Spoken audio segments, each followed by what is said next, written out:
Tonight, we are going to talk about the new communist movement and a tragedy with lessons for our time. Now, the new communist movement was a political trend that arose in the late 60s and ended in the early 1980s. And it was an attempt to build a new communist party in America that would be inspired by China rather than the Soviet Union, and that would be revolutionary and anti-imperialist and play the role that the Communist Party USA once played during the 1930s, building a mass working class movement in America. The new communist movement failed. There were some limited successes in a few places, and we'll talk about that, but it largely failed. However, in its failure, there are certain things that we can learn. It's a very interesting case. And also, the reason that we're no longer calling ourselves communists in the Center for Political Innovation, we're calling ourselves innovationists, and that we can't really relate to any of the remaining communist sects, and the communist aesthetic is tainted, has a lot to do with this history. And what we're doing in our time is very much informed by extensive study of these events. Now, I obviously was not born yet. I was born in 1987, a few years after this ended. But there are a number of academic books that have been published on this period. And I also spent quite a bit of time in my 20s with people who lived through these events, with boomers who were very active in these events. And I heard their stories and I heard their knowledge and experience. And so between the collective wisdom that I inherited from the boomers and between the books on the new communist movement that I would recommend, we have engaged in kind of a summation of that period and what we can learn from it. So you're looking for books on the history of the new communist movement. I would recommend the first book I would recommend would be it's called Threat of Greatest Magnitude. It's by Aaron Leonard, and it's on the history of the FBI and its work against the Maoist groups. There's a book called Heavy Radicals, also by Aaron Leonard. There's a book called Revolution in the Air by Max Elbaum.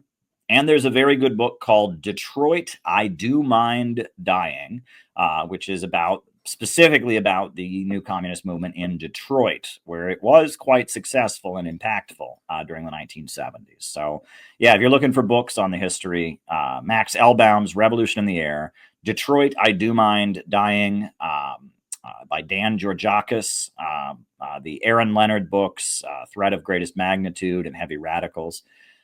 Those are the books that I would recommend. I don't agree with the summations of all of those books, but they're all full of facts and insights and quotations on this period. So I'm just going to take you through the new communist movement of the 1970s, how it arose, where it came from, and what we can learn from it. This was an effort by thousands and thousands of people, tens of thousands of people, to try and build a new communist party in America. So let's start with the roots. This is the very brutal image of Emmett Till. So Emmett Till was a 14-year-old young man from Chicago. He was visiting his relatives in Mississippi. He was accused of whistling at a white woman in a store that was owned by two white men.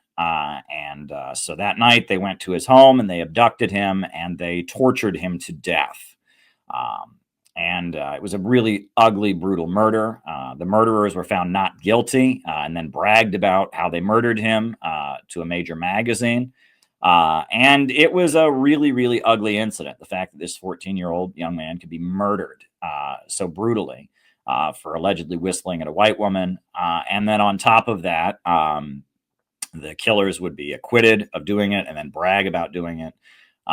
This photograph of his mutilated body, that was from his open casket funeral in the city of Chicago.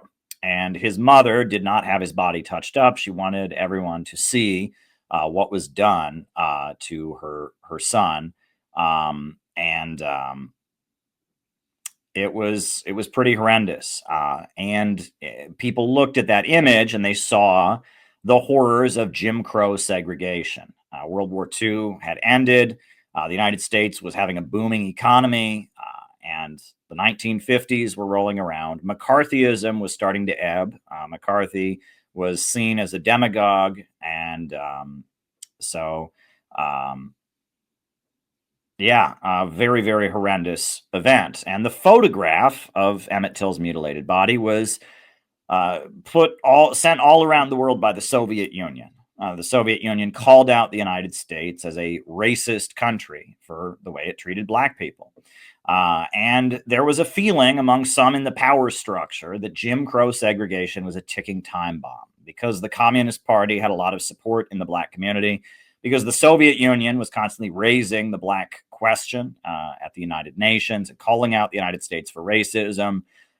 There was a feeling that the USA should adjust its policies and in regards to how black people were treated in the South, where they were unable to vote, where they were unable to drink out of drinking fountains, and lived in segregated second-class status. There was a feeling among some within the government structure that rather than letting this be the communists' issue, it was better that the U.S. government start moving against Jim Crow segregation, and so that gave rise to what was called the Civil Rights Movement. And the Civil Rights Movement was really the first event of the modern civil rights movement was the Montgomery bus boycott.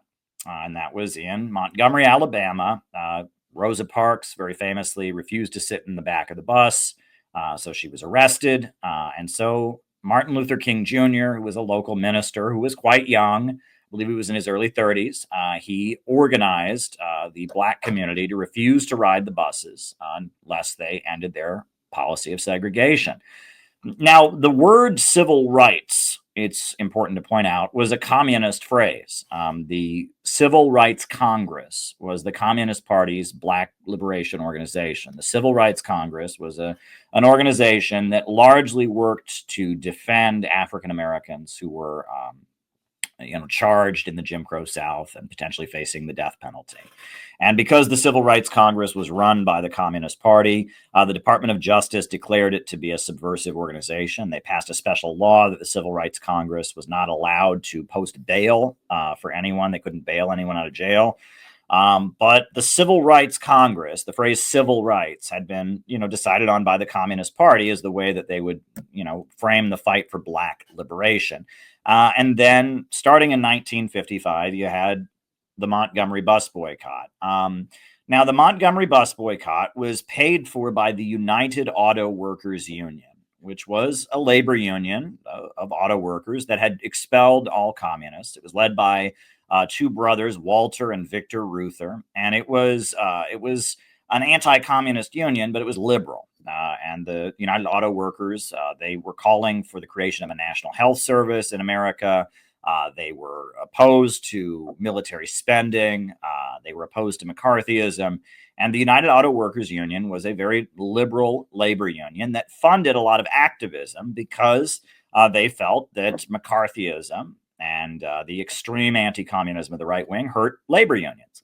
And they were tied in with the Democratic Party, and they were also tied in with the Kennedy family and with the CIA. They ran something called Solidarity House or Solidarity Center, which coordinated the CIA's efforts to use and manipulate labor union activism around the world. And so they were tied in with the CIA and they were tied in with the Democratic Party. And there was a feeling that Jim Crow segregation was hurting the United States. So the United Auto Workers Union sponsored the Montgomery bus boycott, which made Dr. Martin Luther King Jr. a national celebrity. And on top of that, it also launched the modern civil rights movement. And so after a year, the Supreme Court ruled that you couldn't have separate but equal conditions, that the bus system of Montgomery, Alabama had to let black people have equal access. And the Montgomery bus boycott was successful. So from there, you had the rise of what they called the freedom schools. And this was all paid for. It cost a lot of money. And the money came from the United Auto Workers Union. The money came from the Ford Foundation. The money came from a lot of nonprofits and NGOs, Rockefeller-funded think tanks. Riverside Church in New York City is a very large church paid for by the Rockefeller family. They funded a lot of this activism, and that young people, high school and college aged young people, would go to freedom schools, they were called. And at freedom schools, they would do a lot of singing and a lot of clapping. They would sing African American spirituals. They would listen to African American, ministers who gave sermons about Jesus and, struggling for justice. They learned about Gandhi and his nonviolent civil disobedience movement. And they were taught the art of engaging in civil disobedience. And thousands of young people were kind of, trained in the art of getting arrested and getting beaten up in order to raise attention to the unfair treatment of African Americans. And they did this year after year after year, and they would call it Freedom Summer. And thousands of young people who, they wanted to be part of history, they wanted to be politically active, they would go to the freedom schools and they would learn the art of getting arrested and getting beaten up. And they would go down to the South and they would, try to drink out of the drinking fountains that were reserved for white people only, or they would, have white and black people sit together on the bus or whatever, and they would get arrested and they would get beaten up usually, and they would be, injured. But video, I mean, not, was shown on national television, them getting beaten up and getting arrested, and it created a lot of sympathy for them. And the Kennedy family supported them. The northern wing of the Democratic Party that didn't like the Jim Crow Dixiecrats, who had a lot of control over the party. And this would go on. And it was a movement that was largely funded by the establishment to push back against Jim Crow segregation. Now, the Communist Party USA was involved, but they had to be very secretive because the people organizing it didn't want them involved. This was CIA money that was paying for it. And they were constantly being accused of being communists, right? They claimed that the civil rights movement was a communist conspiracy. So the organizers of the civil rights movement were constantly trying to push communists out. So communists who participated in this, they had to be very secretive. But especially among African Americans who had fought for civil rights, the Communist Party had a lot of influence. And a lot of the young people that participated, they were from activist families. Their parents had been labor organizers or anti-fascist activists during the 1930s. And so there was influence of communism among this, even though this whole thing was kind of engineered, from above, and it was run by anti-communists and paid for by anti-communist money. It's important to point out that the civil rights movement was very pro-Israel. And there was a lot of money funding the civil rights movement coming from Zionists. And that's something that came up, throughout, was that a lot of synagogues and a lot of pro-Israel organizations, they saw McCarthyism as potentially anti-Semitic. They saw, the rights of Jews as potentially being tied up with the rights of African Americans. And so there was a lot of Zionist money that was going into funding the freedom schools and the civil rights movement, along with CIA money, along with Rockefeller money, etc. But it was because there was a division in the ruling class about Jim Crow segregation. And the military, there's a disproportionate number of U.S. military bases in the South. And the military brass is disproportionately Southern. And the military industrial complex was much more supportive of Jim Crow segregation. Whereas the Eastern establishment, the intelligence community, the Zionists and others, thought that Jim Crow segregation hurt American imperialism. And they saw that the Soviet Union was constantly calling out the United States for racism. They saw that the Communist Party had been the main organization in America to raise African American issues, and they wanted to prevent this situation from getting out of control. They feared that, in the aftermath of McCarthyism, there could be a blowback where the Communist Party became very popular. If the black community started to revolt and take up arms, the communists could support it. Malcolm X was a rising figure in the northern centers, and Malcolm X was a black nationalist, and the Nation of Islam was his organization. And I believe Lyndon Johnson, President Lyndon Johnson, met with Martin Luther King Jr. at the White House, and he actually said to him, if we're going to have a black leader in America, I'd much rather it be you than that Malcolm X guy. And Malcolm X, shortly before his death, was praising Mao Zedong, was condemning capitalism. There was a fight in the ruling class, and it created an opening for a movement to emerge. And this is important. Am I saying that the civil rights movement was a big conspiracy and it was all a big fraud? No. I'm saying that there was a division in the ruling class that created a mass movement, and it got out of their control, as you will see. And the beginning of what you can call the new left, began with this mobilization. The ruling class were fighting with each other over the issue of African Americans and how they should be treated, as well as over the power of the military-industrial complex. And the intelligence apparatus, the Eastern establishment, saw an opening, and so they mobilized young people to kind of be their foot soldiers. You had the John Birch Society and some far-right organizations at the time that were considered a threat to the establishment. And so you had the rise of the modern civil rights movement. And it's important to note that while, right-wing media, the John Birch Society and people like that considered the civil rights movement to be a communist conspiracy, you had, basically the early 1960s versions of Rachel Maddow. There was a guy named Lester Crane. He was on, I think, NBC or CBS, and he had a daily show, and he would condemn Mississippi, right? And it was like a running thing on Lester Crane's show, is that he would call out Mississippi as like, this is a despotic third world authoritarian country, and he would have civil rights leaders on there every night. And and there was a section of the mainstream media that supported the civil rights movement, a very big section of it, because they were trying to clean up the image of American imperialism, and they didn't want Black nationalism to emerge as a very powerful current. And they were afraid of the John Birch Society. They were afraid of the military-industrial complex.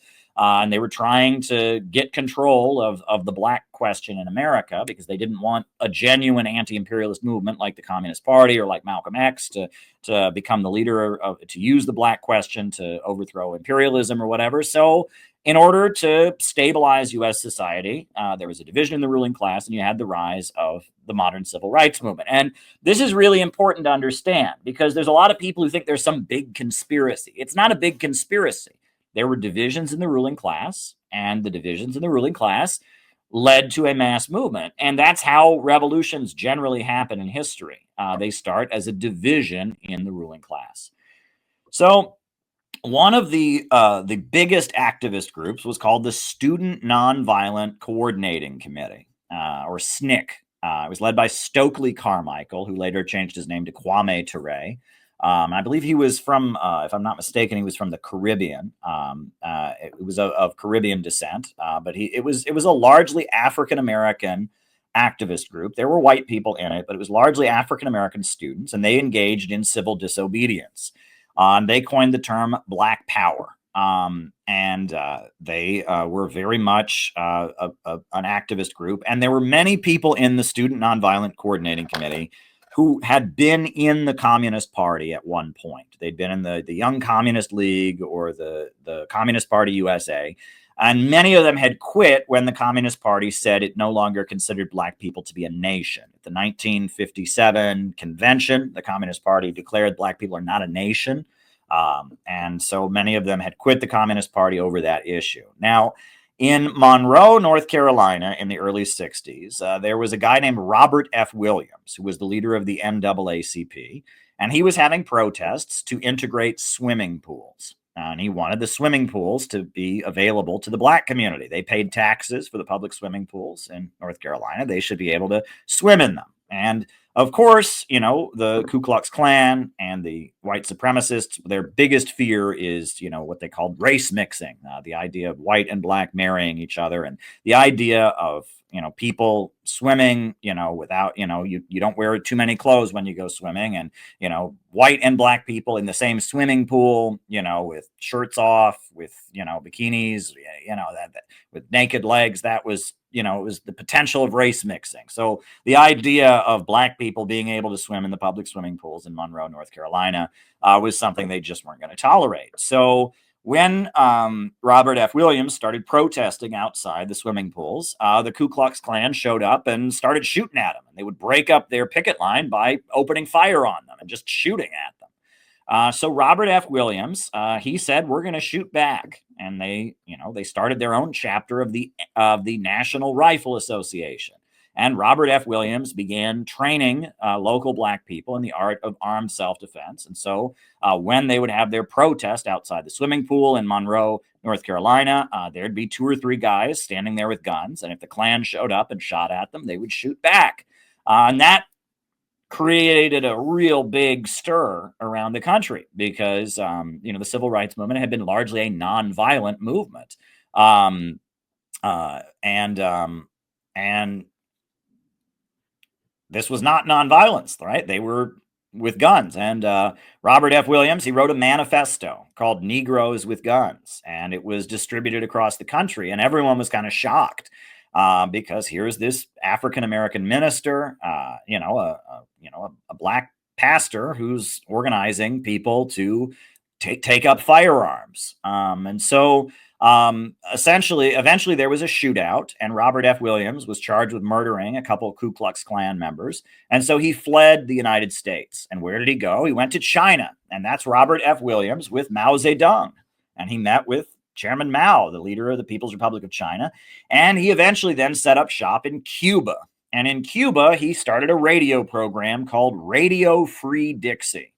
And from Cuba, he broadcast messages into America calling on black people to take up arms and to form armed militias to defend themselves against the Ku Klux Klan and to eventually, have a socialist revolution in the United States. Now, the Communist Party USA condemned Robert F. Williams, and they considered him to be a left adventurist. And they, at this time, China was moving away from the Soviet Union. There was the Sino-Soviet split. He was aligned with China. He was aligned with Cuba, but he wasn't aligned with the Soviet Union. So Robert F. Williams, in his broadcasts, he's calling on black people to take up arms. He's giving instructions in his broadcasts about how to use a firearm properly.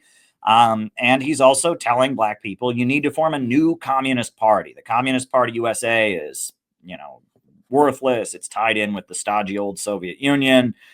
You need to form a new communist party that'll be, closer to what Mao and Castro are doing. Right. And so in the Student Nonviolent Coordinating Committee, they form kind of a secret society. And the secret society they form is called the Revolutionary Action Movement.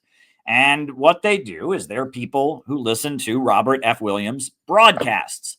And they want to form a new communist party for black people that will be like a black liberation communist party inspired by China, inspired by Cuba.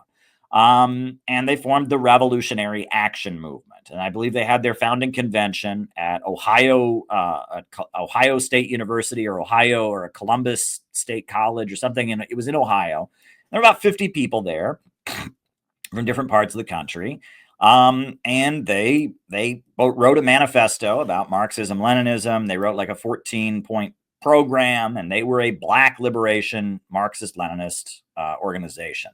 Now they were immediately framed up for trying to blow up buildings, and I think some of them were acquitted, but the FBI tried to frame them for blowing up buildings, and they faced a lot of persecution because the idea of a group of black people, taking up arms and trying to overthrow the government and believing in communism, that was very, very scary to the establishment. And the Revolutionary Action Movement was very divided. There was a lot of very intense debate about what to do. So after a few years, there were 2 guys who were in the Revolutionary Action Movement named Bobby Seale and Huey Newton. And they were both members of the Revolutionary Action Movement, and they thought it wasn't going anyplace. They thought it's just kind of a talk shop. And it's not going anywhere. They decided they were going to form their own group, and they called it the Black Panther Party for Self-Defense.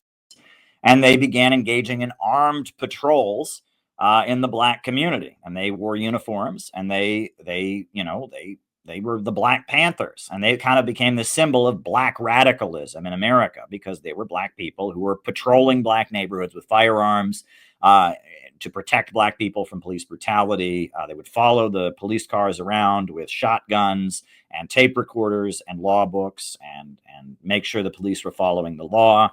And it was a really big deal. And it was performance art largely, right? I mean, but it was the fact they were wearing the uniforms, the fact that they had their guns, the fact that they were calling the police pigs and saying the police were an occupying army in their community, that they represented the black oppressed nation.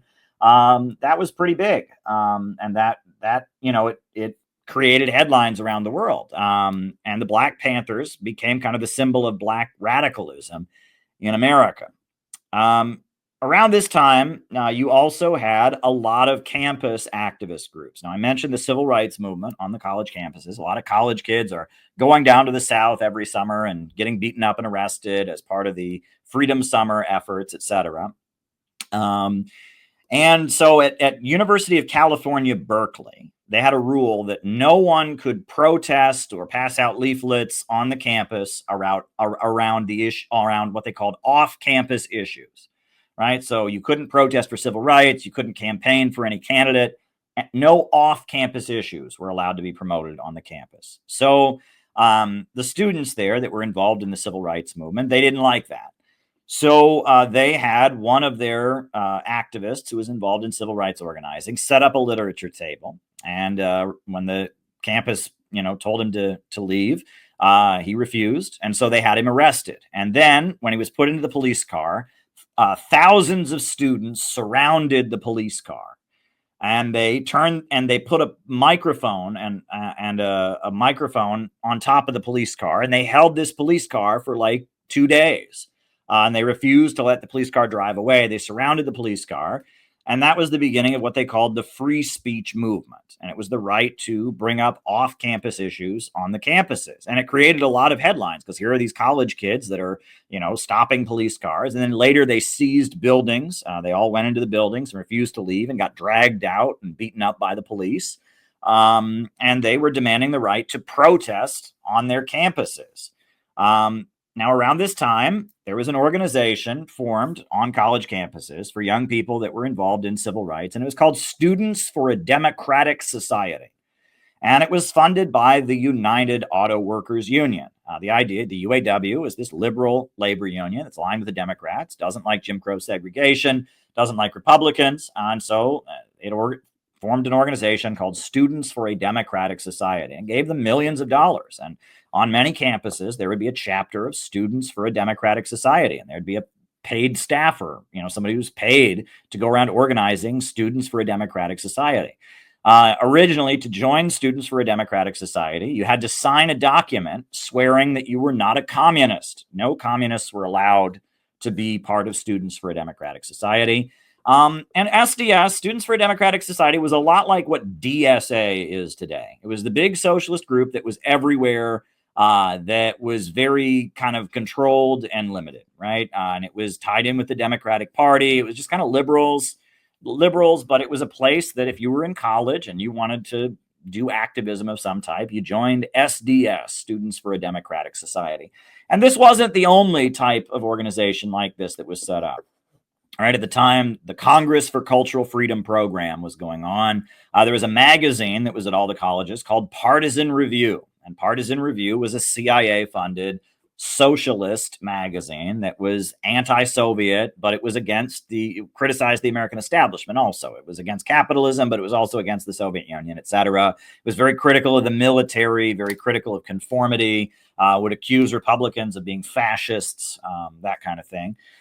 There was a guy named McGeorge Bundy, and he had served in the Kennedy administration. He was one of the main advocates of getting the USA involved in the Vietnam War. But after he left the Kennedy administration, he ran the Ford Foundation, and he arranged for all kinds of liberal activist groups to get funding. There was also something called the Institute for Policy Studies, and this was a think tank. It's still around, that is funded by the Ford Foundation and funded by all the Rockefeller think tanks, and it would pay college professors to write articles and essays and do research and criticize the American government from like a left-wing, anti-war, anti-capitalist perspective, right? The Institute for Policy Studies. And, a lot of college professors would get grant money to write a book criticizing American capitalism or criticizing the Vietnam War or criticizing racism, that kind of thing. And all of this was, again, there was a division in the ruling class. So around this time in the early 60s, you had the Revolutionary Action Movement and eventually the rise of the Black Panthers. There was also a group called the Progressive Labor Party. And Progressive Labor Party, it was a group of people who'd been in the Communist Party, and they thought the Communist Party was not radical enough. And when China cut ties with the Soviet Union, they formed a new political party that was aligned with China. And the Progressive Labor Party, they were very visible. Their big thing was to just go around waving red flags, carrying pictures of Mao, carrying pictures of Stalin, and waving Mao's little red book. And they were communists. And they would sing, there's that old gospel hymn, give me that old time religion, give me that old time religion. Well, they would sing, give me that old communism, give me that old communism, give it, and they were just very visible, and they were in your face, and they were a communist group. And they were there, and they were most of the time, they were the first communist group anyone would ever see. And it was kind of shock value, right? Because being a communist was kind of illegal. I mean, it had been largely illegal in the 50s. People had been thrown in jail. Communists were considered to be public enemy number one. The American government was fighting communism, but here are these people marching around with big red flags and big pictures of Stalin. Give me that old communism. And, and they were just a group, and they existed, and they were very visible, and they were called the Progressive Labor Party. And they illegally went to Cuba. They joined labor unions, and they were a very visible communist group. So we're then, when people talk about the 60s, the turmoil of the 60s, they're really talking about the events of 1968 and 1969. That's when, as they would probably have said back then, shit hit the fan. April 4th of 1968, Martin Luther King Jr. is assassinated. He's murdered. There's a lot of people who think the American government was involved in that. There's been lawsuits, as Hempcar in our chat has pointed out very often. And I guess Donald Trump is about to release the FBI files, so we may have the definitive smoking gun. I understand the King family has already won settlements in court to the effect of the American government was complicit in his death. But, we're waiting to see these files that Martin Luther King, that Donald Trump has released on Martin Luther King's death. But after the death of Martin Luther King Jr., urban rebellions took place across the United States. Almost every major city, the Black community went out and rioted, broke windows, fought with the police. It was a huge display of anger. Now, at the same time, the students at Columbia University, that were involved in Students for a Democratic Society, they also went out and protested. And I guess there was a plan for the campus. They were going to displace a bunch of Black people who lived in Harlem and tear down their homes and replace it with a gym. And the university was also heavily involved in military research. They did a lot of research for like napalm and chemical weapons at Columbia University. The Columbia School of Anti-Communist Studies was one of the main CIA recruiting centers. And so, the students at Columbia University, they seized buildings and they occupied buildings and refused to leave. The police went in and dragged them out. It was like an uprising at Columbia University at the same time that the rioting was happening across the country in the aftermath of the death of Martin Luther King Jr. Now, that summer, the Democratic Party had its national convention in Chicago. And the Democratic Party, overwhelmingly, most Democrats were against the Vietnam War. They wanted the war to end. But the Democratic Party is very corrupt and rigged. And so they nominated Hubert Humphrey, who was a pro-war Democrat, to be their presidential nominee. And so there were a lot of protests outside the convention where a lot of people got beaten up and injured, and that occurred. And it was, the Democratic National Convention in 1968. Then in November, Richard Nixon, the Republican, he won the election.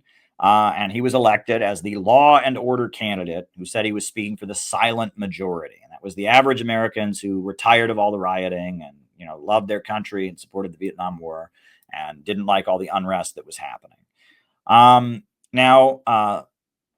Richard Nixon was president. The following year, Students for a Democratic Society had its national convention in Chicago, and it split into two factions. The One faction called itself the Workers' Student Alliance, and that was run by the Progressive Labor Party. And the other faction called itself Revolutionary Youth Movement, but everyone knew them by their nickname, Weatherman, because their manifesto was called "You Don't Need a Weatherman to Know Which Way the Wind Blows." And what was the disagreement about? It was mainly about, should we support the Black Panthers and should we support the Vietnamese National Liberation Front? The Progressive Labor Party felt that the Black Panthers were dividing workers on a racial line, and that the Black Panthers were Black separatists, and that Black nationalism was reactionary. It divided the working class. Progressive Labor Party also didn't support the Vietnamese because they were negotiating with the United States. And because the Paris peace talks were happening, the Vietnamese were negotiating. They said they were selling out the revolution, and they denounced the Vietnamese National Liberation Front as sellouts or whatever. The Revolutionary Youth Movement, or the Weathermen, they took the position that the Black Panthers were the main, revolutionary force.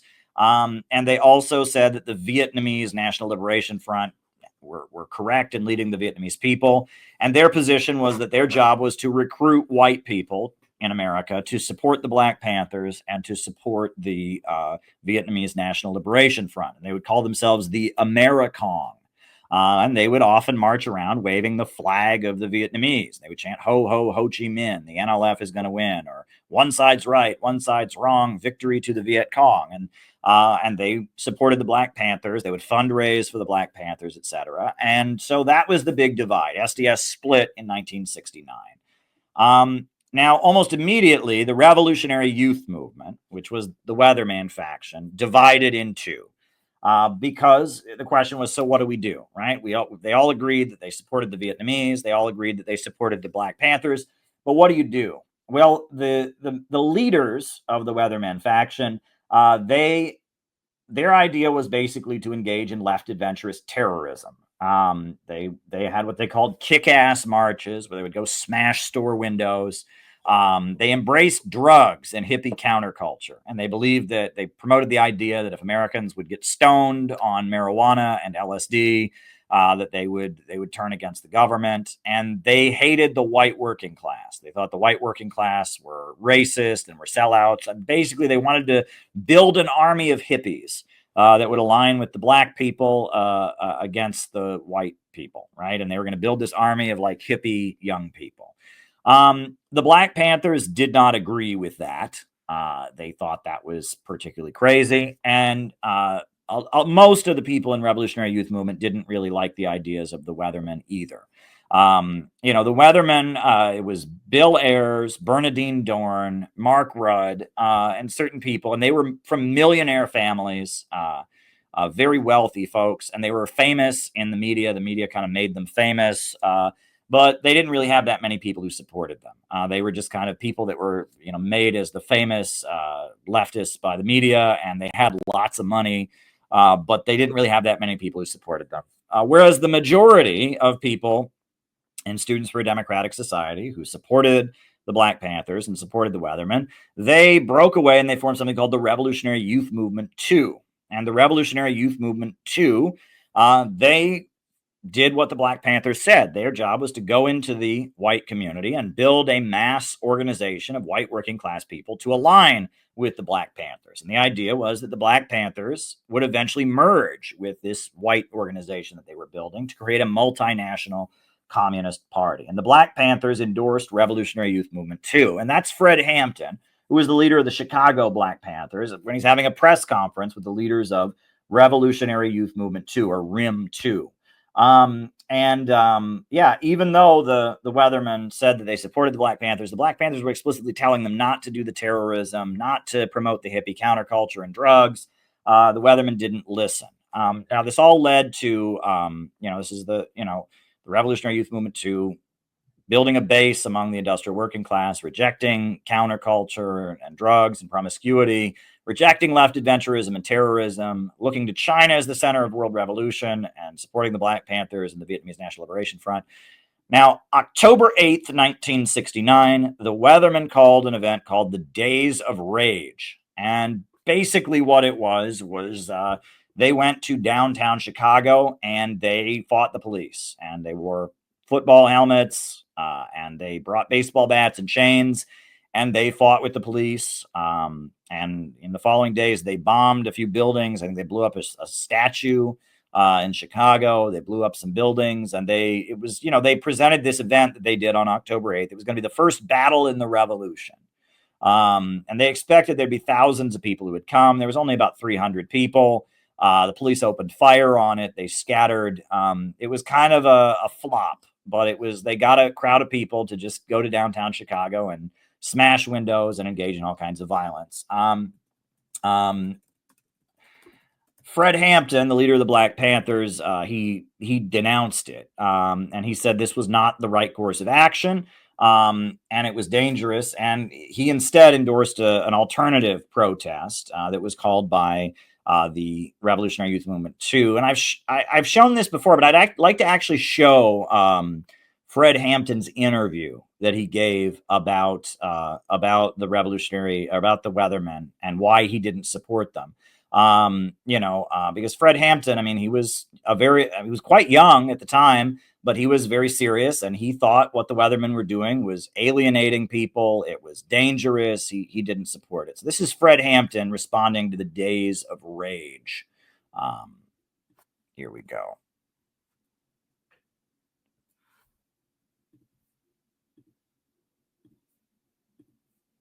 Here we go.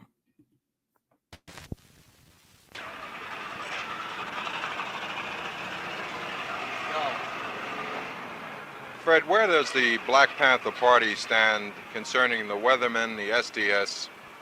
We stand way back from the SDS and the Weathermen because we believe that the Weathermen action, there's two actions, there's RIM 2 and Weathermen. We think they call them both national action. We think that RIM 2 is national action, Weathermen is national reaction, We think it is anarchistic, opportunistic, individualistic, it's chauvinistic, it's custoristic, and that's the bad part about it. It's custoristic in that its leaders take people into situations where the people can be massacred, and they call that revolution. And it's nothing but child's play, it's folly, and it's criminal because people can be hurt.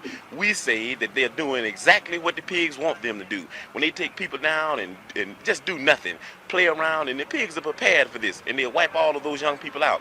We think these people may be sincere, but they're misguided, they're muddleheads, and they're scatterbrains. The only way we can show them is to criticize them like we're doing right now, and then leave from here and go to the federal building and have a demonstration that's to educate, a demonstration that is disciplined and organized, And that's what we're going to have to do, and let them see the examples. Tell me why you feel the approach of the SDS Weatherman is wrong. I feel it is wrong, just as I said before. No, don't tell me just you said before. That's why I asked you again. Just answer straight, just in case we use this part. I feel that it's wrong. Let me ask you again. Why do you feel that the approach of the SDS Weatherman is the wrong approach? I feel that it's wrong because it's pig action, you see. They're doing exactly what the pigs want them to do. They're leading people into a situation where it's an astronomical situation, too great for the people to deal with. It's a situation where you got a bunch of mechanical pigs with 357 Magnums and shotguns and mechanical mace and all that type of thing. And then they're talking about they're going to carry on the revolutionary struggle. That's not revolution, it's insanity, it's madness, it's nostalgia, and it's a massacre. That's what it's potential massacre, that's what it is. And we don't support that because we've said all power to the people. All the power is manifested in the people. We don't have any people whose lives we believe that should be thrown away. Has the Weatherman SDS tried to get you to go on their side? Have you met with them, and what happened? We met with the Weatherman faction of SDS several times. We've had ideological struggles and we have ideological differences. So what we did was we had the other faction of SDS that agreed with the Black Panther Party called for an alternate action, a well-disciplined action not to provoke pigs, an action not to talk about setting up confrontations with the pigs because the people are not ready for confrontations. These confrontations that they have are premature. They're politically premature and they're wrong because they commit people in a situation which they're not anywhere prepared for. Well, why do you think the Weatherman SDS tried to link the Black Panther Party to its movement? I don't know if it was actually the Weathermen of SDS. I'd have to say that it was the establishment press that is nothing but a tool of Warden Nixon's machine. We call him Warden Nixon because the whole world is a penitentiary and he's just the warden of the whole world. And you see, these people are just an arm that he uses for fascist oppression, And I think today, these fascist news media might have did that. Now, briefly, how would you sum up what the Weatherman SDS is trying to do and what you think of what they're trying to do? I'd say that basically they believe that white people need to learn how to struggle. That they believe that these white workers need to learn how to struggle through confrontations. I'd have to say that basically I believe that this is incorrect. I believe that white workers have been struggling. They're some of the most violent people in the world. I believe that what they need is they need a redirection in their ideology and in their politics. They need to know who to struggle against. The workers need to start to begin to learn that their job is to struggle against the bosses. And until they do this, then struggle is incorrect. It's like no struggle at all. We say that if you don't struggle correctly, you shouldn't struggle. But you should struggle. We said dare to struggle and you dare to win, dare not to struggle and you don't deserve to win. But we have to struggle properly. What about the special approach of Weatherman, which seems to be violence? Well, you see, I don't think it's really violence, you know what I mean? I think it's just a lot of folly, a lot of child's play. I think that to have violence, you've got to be able to cope with violence, you know what I mean? And that's what the Black Panther, the Black Panther Party, a lot of people say we're violent. We're a self-defense organization that believes that the people should be educated to what's going on. Yes, we do defend our offices and we do defend our homes. This is a constitutional right. Everybody has, there's nothing funny about that. The only reason they get mad at the Black Panther Party when they do it is for the simple reason that we're political. And they don't want to admit this. There are a lot of young organizations around, but we're a political organization. We're an organization that understands that politics is nothing but war without bloodshed, and war is nothing but politics with bloodshed.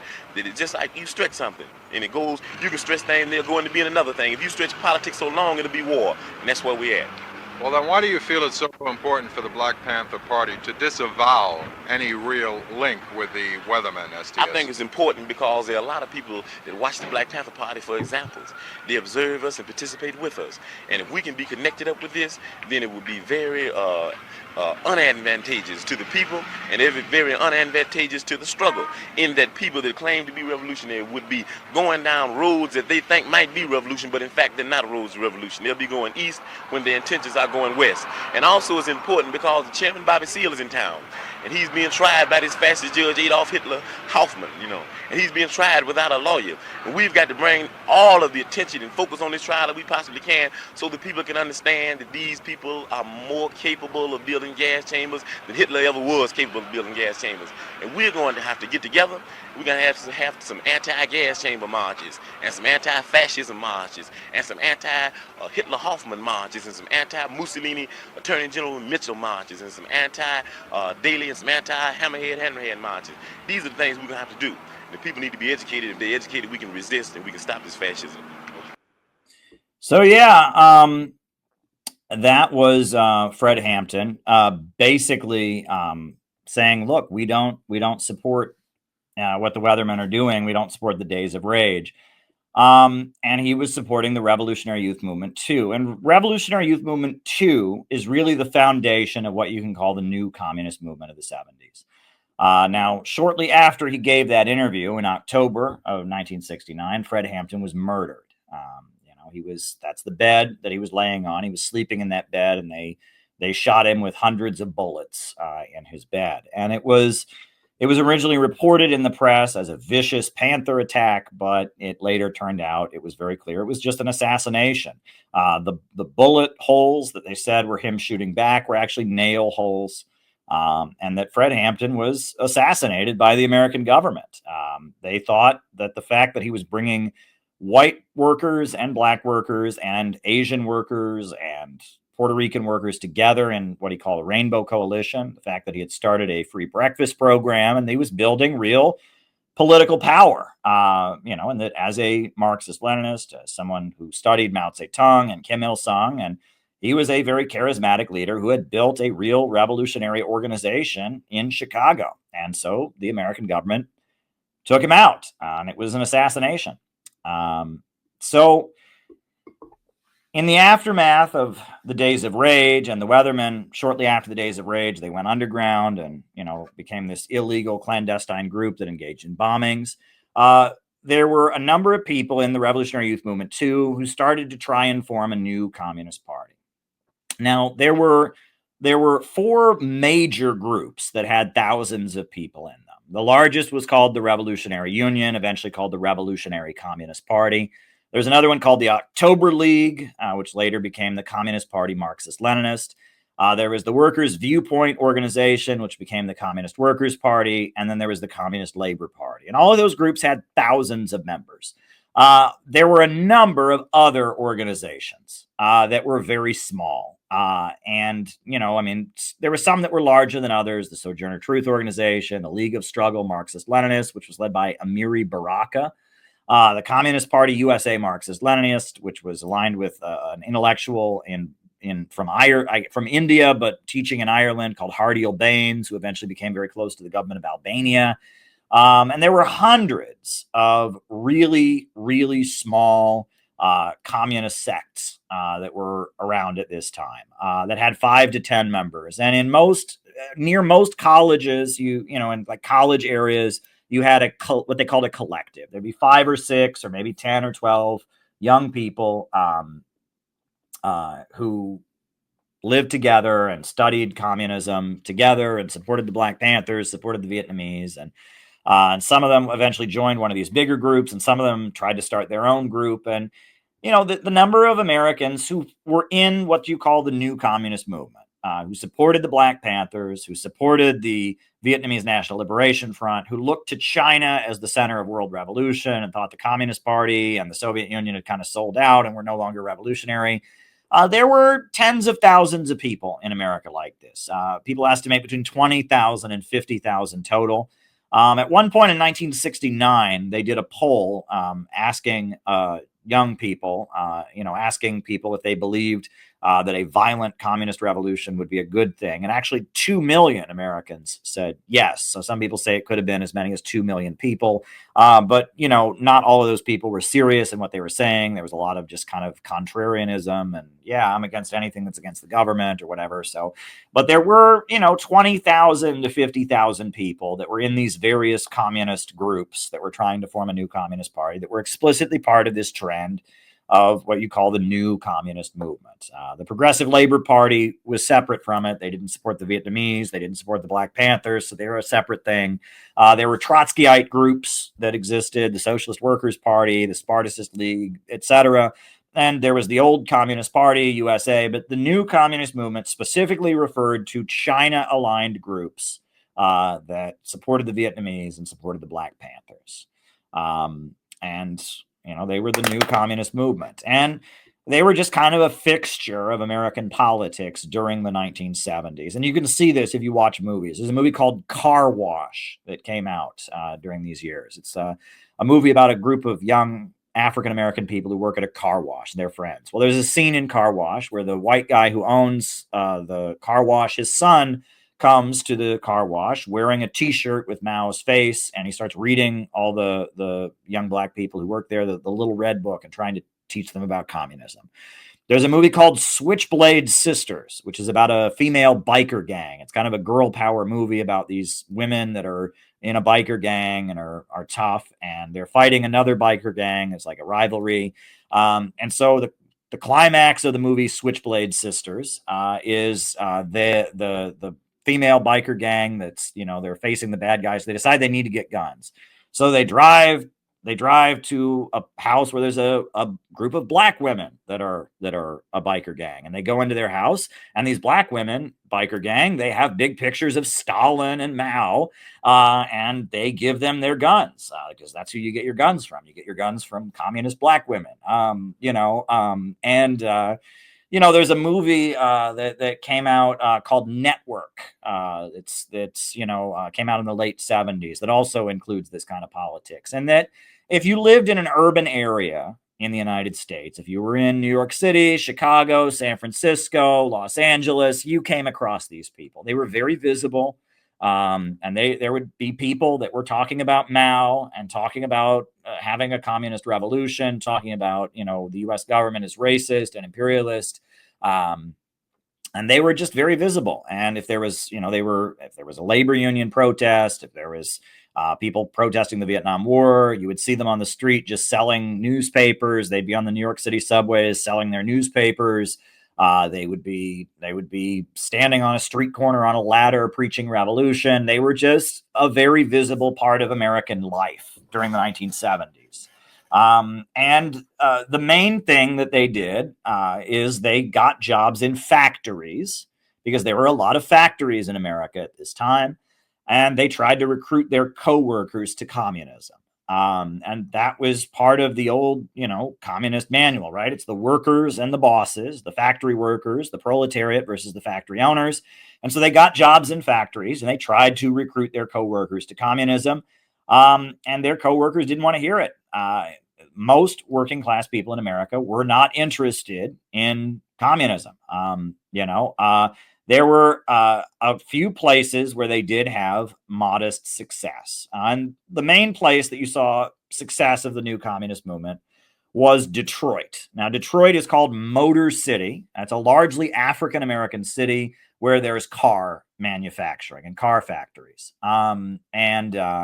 Motor City was the home of a lot of African Americans, but the auto plants wouldn't hire black people. They would hire white workers only. But then after the riots in 1968, which was largely unemployed young African Americans who went out and rioted and burned the city, etc. After that, the auto plants decided, okay, we do have room for black people in the plants. And so black people started getting hired to work in the auto plants. And that was certainly a big deal because the auto plants, the automobile jobs, the United Auto Workers, being an auto worker, paid a lot of good money. It was a very good paying job. And so a lot of African Americans were working in the auto plants, good benefits, good wages, etc. However, they soon realized that the union didn't really care about them. There was racism on the part of the United Auto Workers Union. There was a famous case of a guy named Jimmy Johnson, and he was the only black worker to work in the factory that he worked at, and he was kind of being bullied by the white workers, and so he took off work. He took a few days vacation, and they lost his form. And when he showed up, after his couple days of vacation, they said, "Oh, you've been absent for 3 days. You're fired. You didn't show up for 3 days." And so the next day he came back to work with a shotgun and he shot a couple of his coworkers and killed them. There was a lot of support for him in the black community because they said this guy was wrongfully terminated from his job. He was the only black worker in the plant. They had, he'd been harassed in a lot of ways. People had called him the N-word and harassed him. And he just, they fired him wrongfully. So he showed up at work and killed a couple of his coworkers. And so there was a communist lawyer named Ken Cockrell who became his attorney, and he was acquitted. He was found not guilty in court, and he was, he had to go to a mental hospital for a few years, but he was found not guilty for reasons of insanity. And that was a big case. There was another case of a group of black activists in Detroit who found out where the local heroin dealers were, and they assassinated them. And they decided they were just going to execute the heroin dealers in their neighborhood. What they did not know is that the heroin dealers had an arrangement with the local cops. And so when they started killing the heroin dealers, the police started coming to protect the heroin dealers. So they killed a couple police officers. And so they were put on trial for murdering police officers because these police officers were protecting the heroin dealers and were helping them smuggle their heroin in. Well, they went on trial and they had a communist lawyer named Ken Cockrell, and he showed that the cops were involved in protecting the heroin dealers and helping them smuggle heroin into the black community. And he showed that these, these black radicals, I think they were in the Republic of New Africa, which was like a black nationalist communist organization in Detroit. He showed that they were, that they were trying to protect their community from heroin. And the jury found them not guilty. And so they were found not guilty. And that was the atmosphere in Detroit. There was a feeling that the black community was very angry about police brutality, about unemployment, etc. And that, you had this lawyer, Kenneth Cockrell, and you had a newspaper that was out of the college. It was out of Wayne State University, which is in Detroit. It was called the South End Press. It was the college newspaper. And you had the college newspaper, the South End News, the South End Press. You had the lawyer Ken Cockrell, and then within the United Auto Workers Union, a faction emerged, and it was at the Dodge plant. There were a lot of black workers working at the car, making Dodge cars, and so they formed DRUM, the Dodge Revolutionary Union Movement, and it was a faction of the United Auto Workers that was against the union leadership and considered the union leadership to be racist. And it was black workers who were communists largely, who admired the Black Panthers, supported the Vietnamese. And then they started to branch out throughout the city, and they formed an organization called the League of Revolutionary Black Workers. And it was a Marxist-Leninist communist organization aligned with China that had a lot of workers in Detroit factories that were aligned with them. They had a newspaper that was widely read throughout the city called the South End Press that put out an explicitly communist message. And they had a lawyer, a very well-known lawyer named Ken Cockrell, who was associated with them. And they had a lot of influence in Detroit, and they were heroes in the black community. And I spent the summer of 2008, the summer that Barack Obama was running for president. I was in Detroit that whole summer, and people still talked about them. And in fact, while I was there, the mayor of Detroit, Kwame Kilpatrick, had stepped down, and Ken Cockrell, his son, Ken Cockrell Jr., was the mayor of Detroit while I lived there. That's how popular. And he was basically just using his dad's name. His dad had been this famous communist lawyer. And Ken Cockrell Jr. was just a regular Democrat, but his dad had been, this famous communist. And so people in Detroit remembered that. There's a woman who was on the Detroit City Council when I lived there named Joanne Watson. And she had been a leader of drum, and she still, she would go to Cuba, and she was a communist. And, even in 2008, years and years of decline, you could still see the influence of communism in the black community in Detroit. And that shows you how big the new communist movement in Detroit really was. It was a really massive movement in Detroit. In Detroit, it actually had influence. Now, in 1974, there were 3 wildcat strikes that took place in Detroit auto plants, where, it started out, these are two brothers, or two auto workers. There was a white supervisor who they didn't like. And so they barricaded themselves inside the electrical cage of the plant, and they stopped the plant. They shut down the assembly line, and they barricaded themselves inside the plant. And thousands of workers stood in the plant to protect them. And ultimately, the company gave in and fired the supervisor and carried them out on their shoulders. And there were 2 other incidents where workers occupied their plant. They had sit-down strikes, and a wildcat strike is a strike done without the permission of the union, right? And they were all members of the United Auto Workers Union. That's who signed the contract. But the United Auto Workers did not approve these strikes, but they did it anyway. And they called 1974 in Detroit was Wildcat Summer, because there were 3 factories that were shut down with strikes led by communist auto workers that were not approved by the union.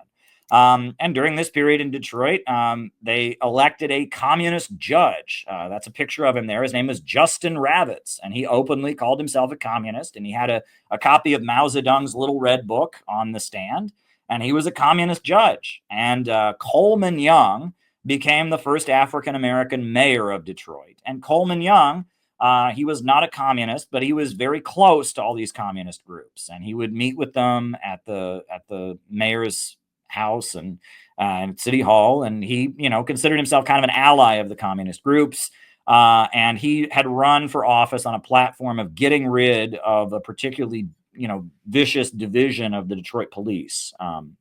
There was a division of the Detroit Police Department called Stress. It was called Stop the Robberies and Force Safe Society, and they were pretty ruthless. And the black community didn't like them. Coleman Young said, if you elect me mayor, I will abolish stress. I'll get rid of it. And he won the election. And Coleman Young, considered himself an ally of the communist movement. And he was elected mayor of Detroit. And he was mayor of Detroit until, I think, the early 90s. He was mayor of Detroit. Now, his politics gradually got more conservative as time went on. But when he first came into office, he was considered very much a friend of the new communist movement. And so Detroit is the exception. In Detroit, the new communist movement was very successful, as you can see. Everywhere else, it pretty much flopped. Most of the U.S. working class did not want to hear what the new communist movement had to say. Because at that point, the standard of living for white working class people who worked in steel mills and worked in auto plants was very high. They had good union wages, and they were quite conservative, and they, America is the greatest country in the world, love it or leave it. A lot of them were very racist. They didn't want school busing. They didn't want their kids to go to school with black people, and they very much did not identify with the civil rights movement. They did not identify with the Vietnamese and with the communist countries. And so, that silent majority that Richard Nixon talked about, that was the overwhelming majority of the white working class. They were that silent majority that wasn't interested in what the new communist movement had to say. And the factories were still open. The factories didn't start really closing down until the 80s. And so these guys were not successful, and they would go to work every day in the factory. They'd sell their coworkers communist newspapers and stuff, but largely they didn't recruit very many people. And there were a couple things that happened throughout the 70s. I've talked on these streams before about the Boston busing riots and how there was a lot of confusion about how to respond to these racist riots in Boston. In West Virginia, there was some modest gains. They formed something called the Right to Strike Committee, because in West Virginia, the coal miners would go on strike without the permission of the union. They would have wildcat strikes, and the government, tried to make that illegal. They said you couldn't go on strike unless the union approved it, unless the contract was violated. And so the Revolutionary Union formed something called the Right to Strike Committee. And the Right to Strike Committee led strikes across West Virginia, and it had a lot of influence. And a couple of its members were sent to federal prison for leading strikes. And the New York Times commented on how there were, thousands of people in West Virginia that were in right to strike committees led by Maoist communists. There was also an organization called Vietnam Veterans Against the War. And thousands of Americans had gone and fought in Vietnam and didn't like the war. And the veterans, the Vietnam Veterans Against the War, became dominated by communists. The Revolutionary Communist Party, took over Vietnam Veterans Against the War, and the Vietnam Veterans Against the War organization was pretty much controlled by Maoist communists.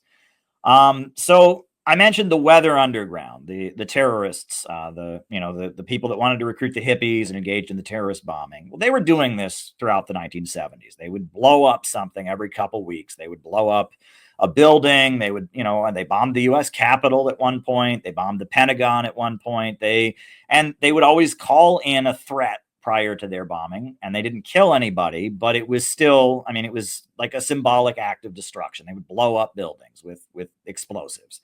And usually they would have someone go into the bathroom and leave a suitcase with a bomb in it in a bathroom, and they blow up the bathroom. And at first when they did this, it got a lot of attention, but the media realized that the media attention kind of encouraged them. And so they stopped reporting on it, and they stopped getting attention. And when their bombings would just not get reported on because the media didn't want to encourage them. And that was like a shift, right? The media didn't want to draw attention to them. And so they started to realize they were doing all these bombings, but they weren't getting any attention. They weren't really making a difference. People weren't really paying attention to them. So during these years, there was an older man who was a World War II veteran who'd been in the Communist Party. And his name was Clayton Van Lydegraaf. And he was an older man who'd been in the Communist Party USA. And during World War II, he had been an American intelligence officer. This is very interesting. So he was a member of the Communist Party during the late 1930s. And like a good communist would, when World War II started, he joined the U.S. military.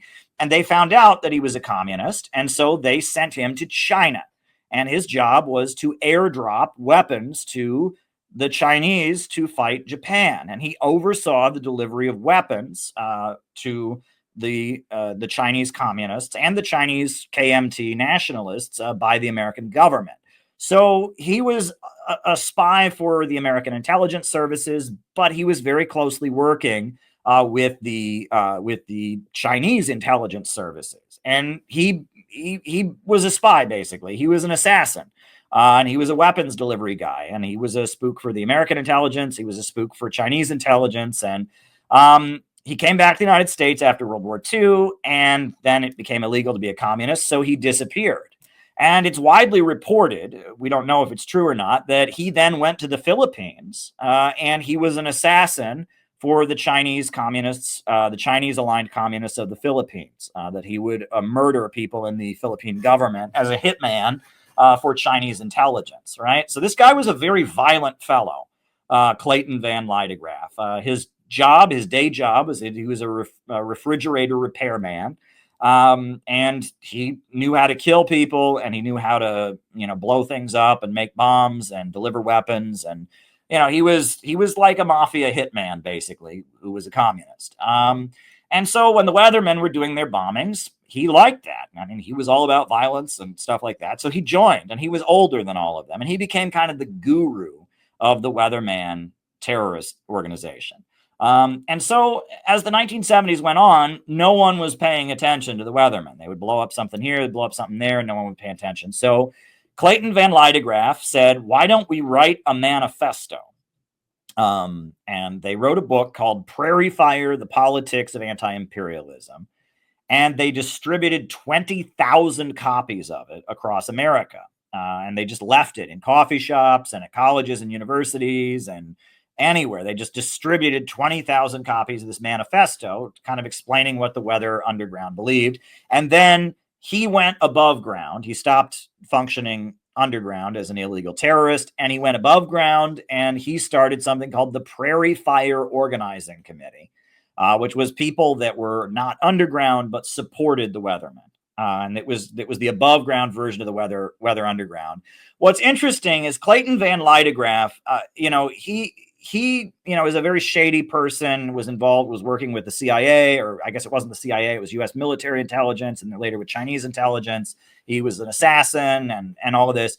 But the Weather Underground, what's interesting is they always had a huge amount of money. And we don't exactly know where all that money came from. A lot of it probably came from the fact that Bill Ayers and Bernadine Dorner from millionaire families, right? And that their families just had millions of dollars and that they were from millionaires. Some of it could have been foreign money, and some of it could have been American government money, because the U.S. government, was using them. And Richard Nixon, thought, especially when they were doing the Days of Rage, that it would help, build the case for the silent majority. And the whole time they existed, they were heavily infiltrated by the FBI. The FBI was watching their every move. There were people that were directing the bombings that were in the FBI. So it's all very shady. And this is where that world of, I don't know what you call it, spook intelligence stuff. We don't really know what was going on. But the idea that these people just acted alone, they were not just acting alone. There were various intelligence agencies involved, and Clayton Van Lydegraf was an intelligence-connected person and an assassin and, a bomber, and and the FBI was deeply embedded into the Weather Underground the whole time. And so we really don't know, how much it was the American government making their bombings happening, how much it was maybe foreign, or we don't really know exactly what was going on. But one thing about the Weathermen was the Weather Underground terrorist group never had more than 30 members in the organization, but they had literally millions of dollars to fund their activities. And this is something that a lot of old boomer communists don't want to talk about. They get very uncomfortable if you point this out.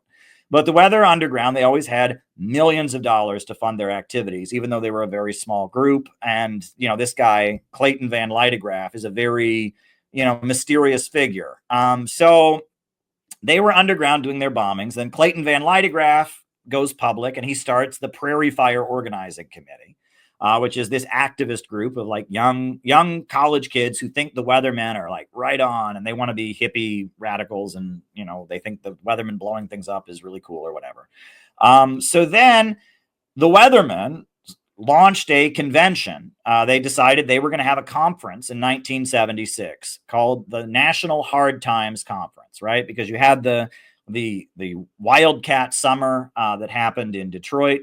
And you had, the strikes that were going on, and you had all of that was going on. And so even though the Weathermen's line was that white workers were inherently reactionary and all of that, there were strikes going on, and the economy was starting to experience a downturn. So January of 1976, they had this convention called the National Hard Times Conference. And they invited almost every communist group, and they all gathered, and there was a lot of infighting and chaos. And it was like a national convention of the new communist movement, of the various Maoist groups. And at the end of it, they agreed to have a protest on July 4th against the Bicentennial, right? So the U.S. Declaration of Independence was signed in 1776. 1976 was the 200-year anniversary of America. It was the Bicentennial. So the National Hard Times Conference and all the communist groups, they announced they were going to have a protest in Philadelphia against the 1776 Bicentennial. And their protest was going to be called a bicentennial without colonies and without political prisoners. And that's what theirs was going to be called.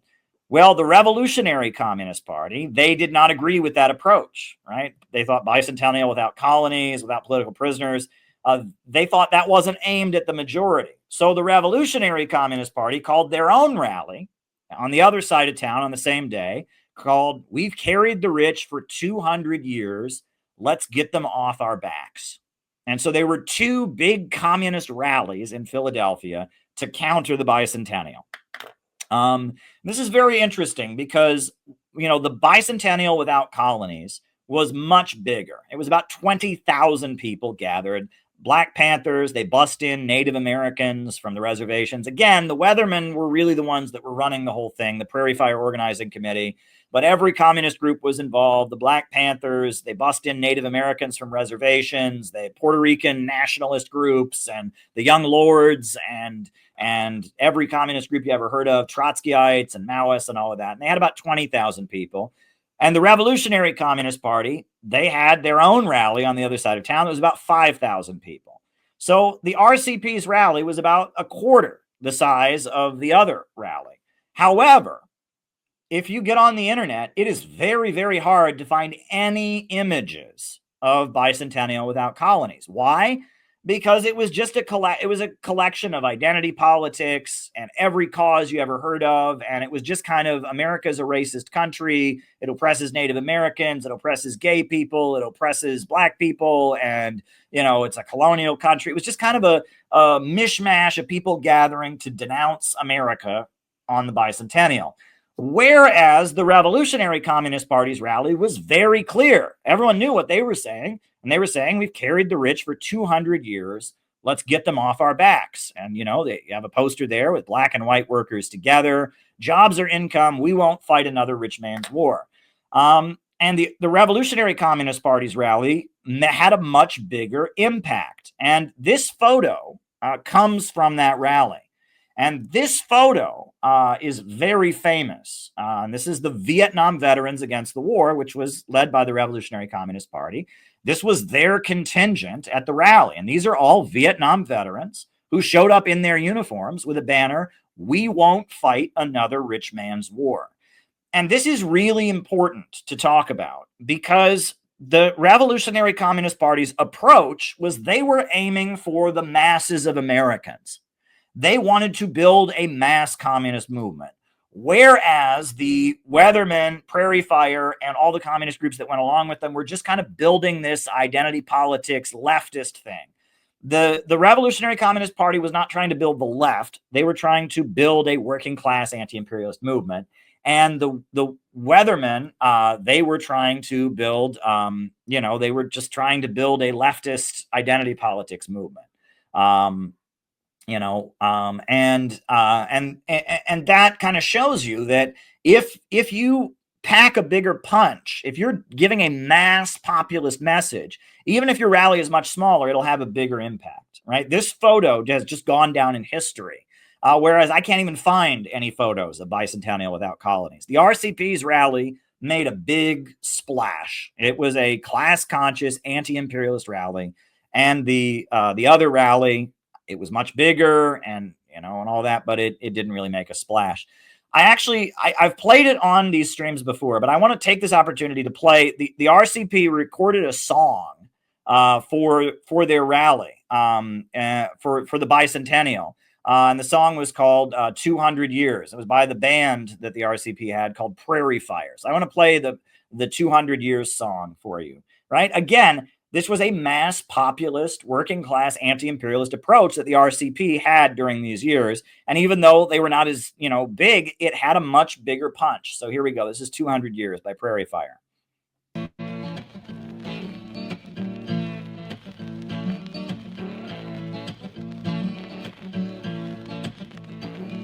When I get home from work each day, it feels like I just worked 200 years.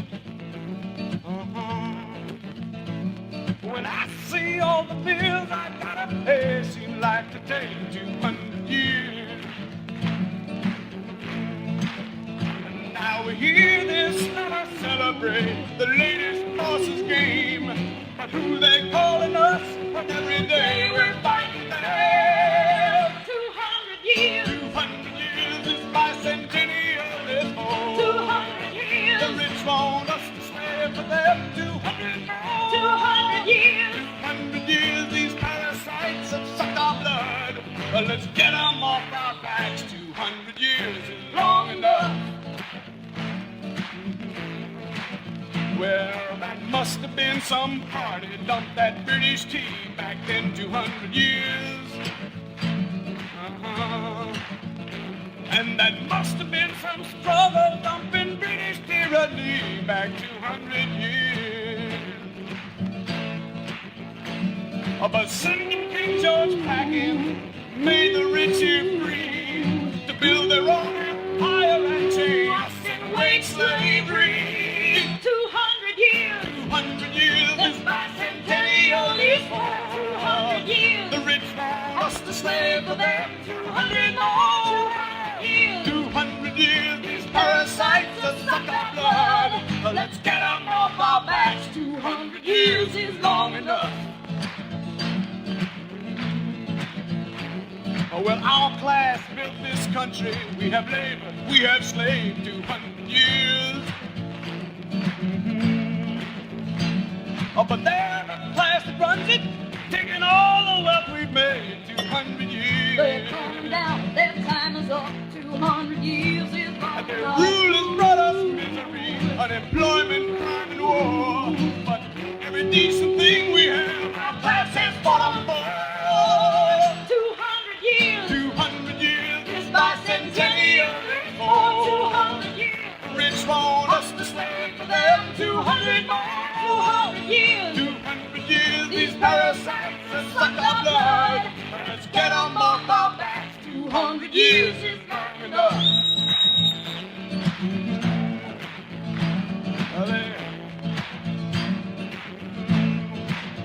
They've hired the finest minds to find out how their system's gonna last 200 years. It's coming down, their time is up. 200 years is long And they're enough. working overtime to cover up the past 200 They're years. coming down, their time is up.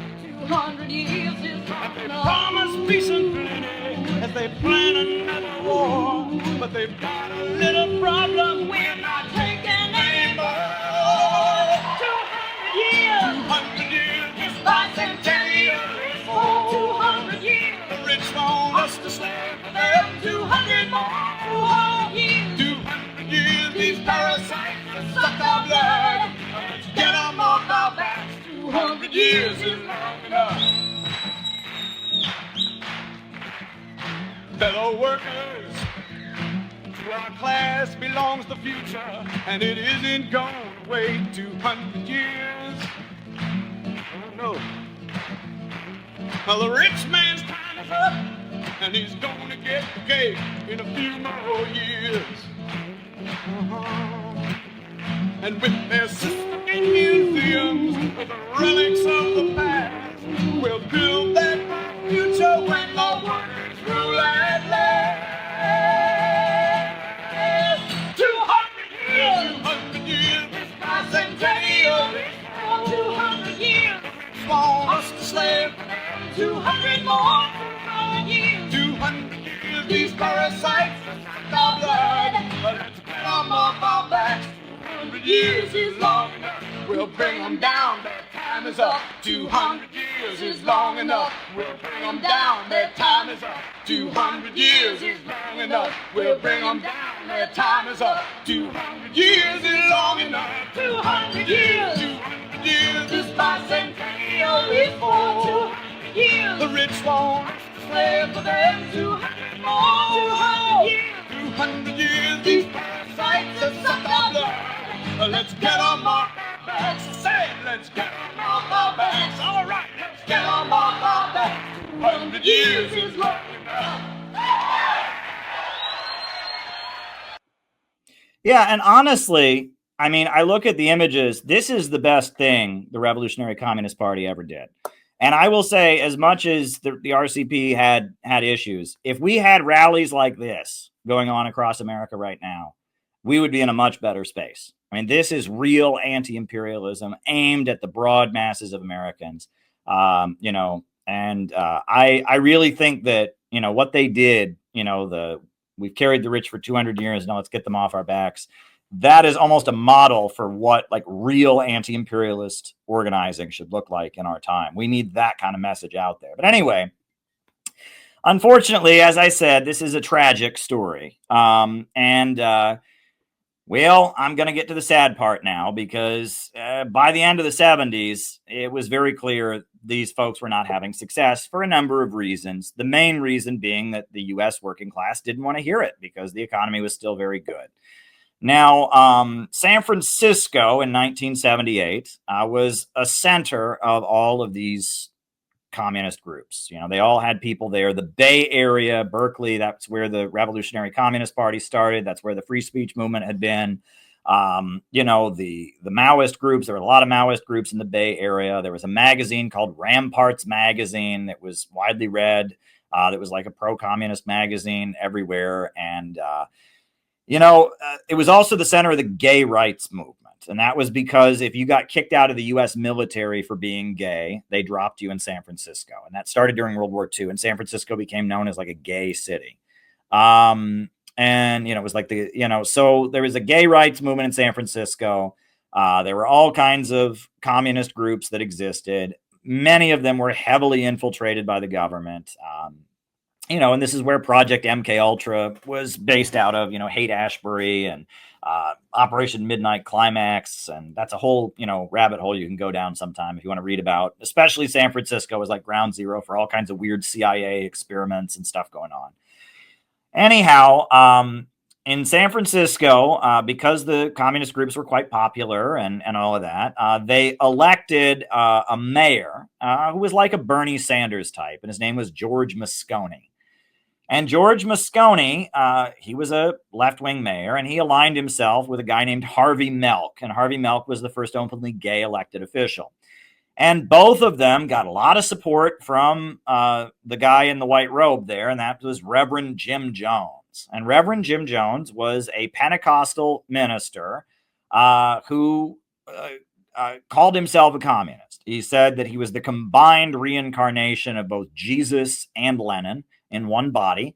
And he was sent to earth to announce the death of God, to announce that God was dead. He had this group called the People's Temple. It was called the People's Temple. That's interesting. It says that Rumble ended my stream, which is very interesting. Did Rumble end my stream, or am I still going on Rumble? Am I still on Rumble? That's interesting. I'm getting notification that Rumble ended my stream. Let's see if that's for real. It could just be a glitch. Yeah, it's just a glitch. It's just a glitch. I'm still working on Rumble. Okay, sorry about that. False alarm. But anyway, Reverend Jim Jones, he had this church that was largely African American in Oakland, California, and they claimed to be communists. And they also claimed Reverend Jim Jones had healing power, and they were a big church, and they supported George Moscone, the mayor of San Francisco, and they supported Harvey Milk, the first gay elected official, even though they were not pro-LGBT, right? And in fact, one of their beliefs was that everyone was secretly gay, that every person was gay and was in denial about their homosexuality, but through Reverend Jim Jones' teachings, you could be cured of your homosexuality. A very strange religious sect, to say the least. But it was this largely African-American Pentecostal church that called themselves communists. Details started emerging about what went on in the church. A lot of abuse, violence, and I think when you when you joined the church, you had to write a letter in your own handwriting saying that you had molested your own children, so that if you ever betrayed the church, they could give that to the authorities and you would lose custody of your children. Just, things like that. It was a really crazy group. After George Moscone was elected mayor, as details about how kind of crazy Reverend Jim Jones' group was emerged, they all moved to Guyana, which was a country in South America that had a military junta that was leading it, that was aligned with the Soviet Union. And so they moved to Guyana, and then we all know what happened in 1978. They committed suicide. It was a mass suicide. And a lot of people say mass suicide is not really the best way to describe what happened, because a lot of the people who died were children. And there were a number of people who were forcibly injected with cyanide. They didn't drink it, but it was considered to be a mass suicide. They all drank Kool-Aid. That's not exactly what happened. But it was about 900 Americans were killed in Jonestown. It was a pretty horrific incident. So after the Jonestown incident, which, people ask questions about what was going on there, because apparently, Reverend Jim Jones, he was the housing director of San Francisco, and he was very tied in with the Democratic Party. And there was, CIA stuff going on all over the Bay Area. People don't know exactly what was going on there, but this religious group that called themselves communists had been a big fixture in San Francisco politics. Then they moved to Guyana, and then they committed mass suicide. So couple weeks after that, George Moscone, the mayor of San Francisco, who had aligned himself with some of the communist groups, and Harvey Milk, who also aligned himself with the communist groups, they were murdered in City Hall. And that's how Dianne Feinstein became mayor of San Francisco. She was sworn in as mayor, and she's the one who discovered their bodies. And that whole situation is very shady. But it was quite a gross, ugly thing. And again, that's kind of, as we get towards the end of the 70s, the atmosphere in America politically got to be very, very dark. Drugs were everywhere. Different political and religious groups were fighting against each other. The CIA and FBI was infiltrating all these different groups. And the atmosphere in the late 70s in America was quite gross and ugly. And the Jonestown mass suicide incident is one example of that, and the assassination of Harvey Milk and George Moscone. Now, part of why the new communist movement was declining was that China was the country that they had looked to for inspiration, and China's politics was changing. Right? China was starting in the early 70s. They'd been aligning with the United States against the Soviet Union, which had been very confusing for a lot of these communist groups, because a lot of these people, their entire background had been, protesting against U.S. wars and against U.S. imperialism. So when China was saying the Soviet Union was the main danger, that was very confusing for them. And then in 1976, Mao Zedong died, and the Gang of Four, which were the leaders of the Cultural Revolution, were arrested. Then in 1978, Deng Xiaoping came to power, and he announced that the Cultural Revolution was over, and he launched the reform and opening up, the market reforms in China. So that confused these groups like crazy, because they had all said that China was the center of world revolution, and that China was the communist country they were trying to emulate. The Soviet Union, they felt, was stodgy. At the very least, they thought it was not revolutionary. Some of them thought it was capitalist and another imperialist empire.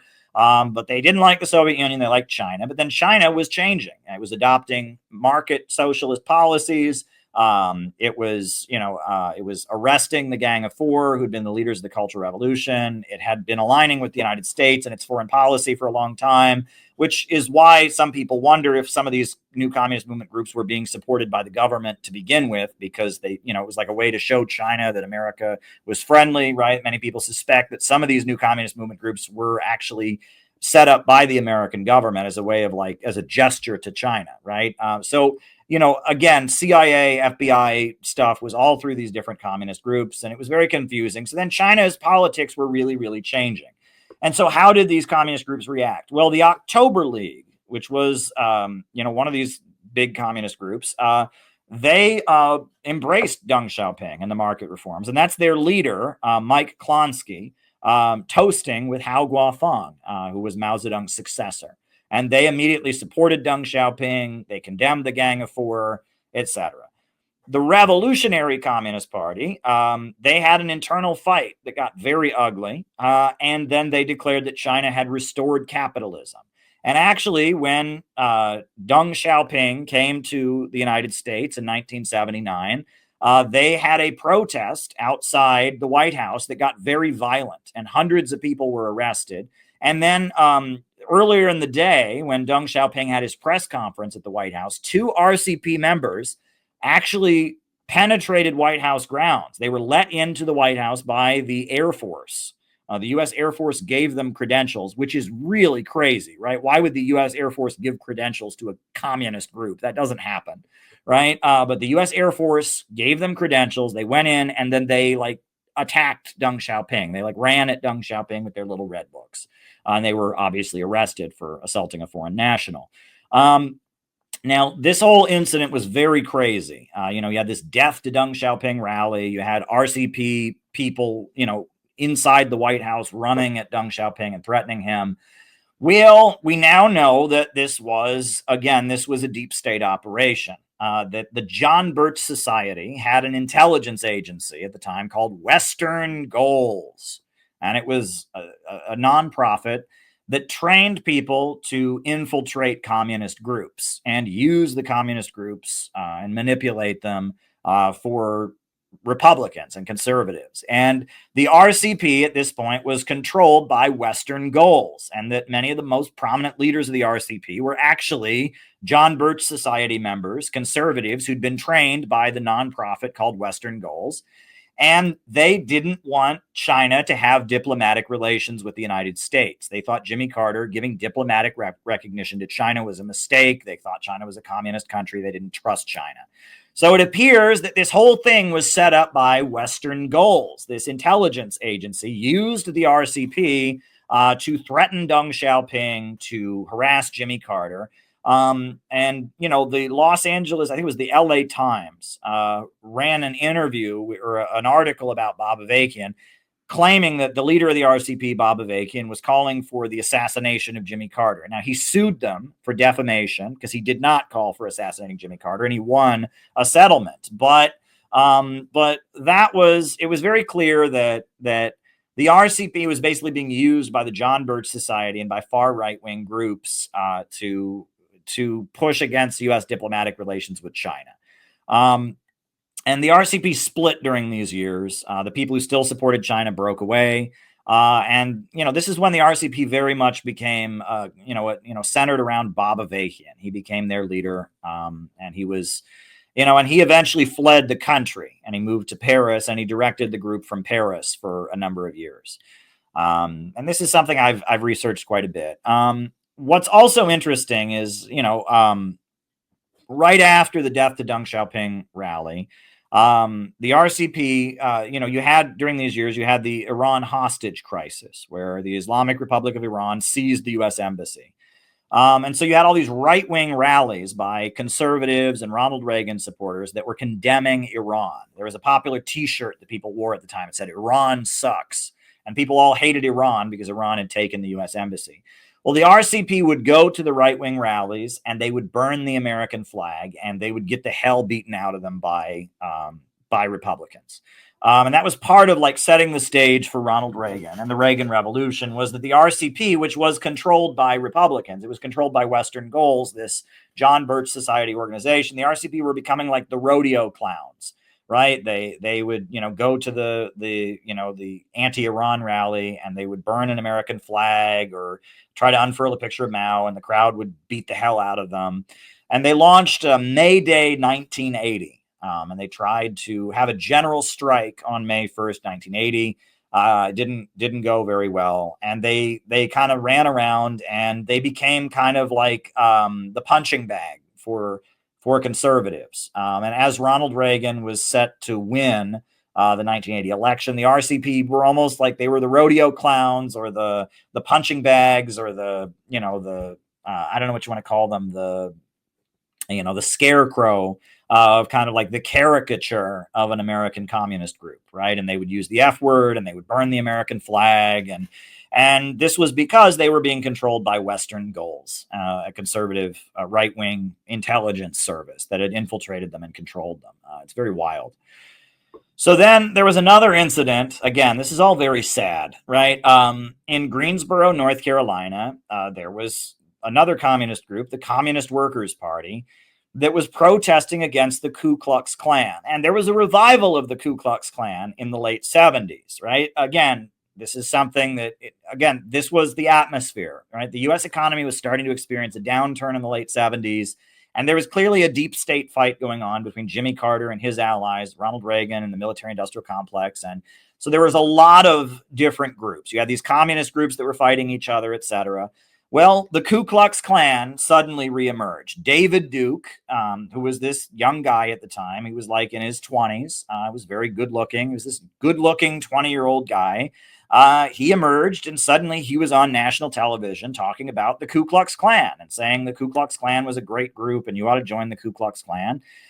David Duke's father was a CIA officer who was part of what they called Air America, that airdropped anti-communist literature over Vietnam during the Vietnam War.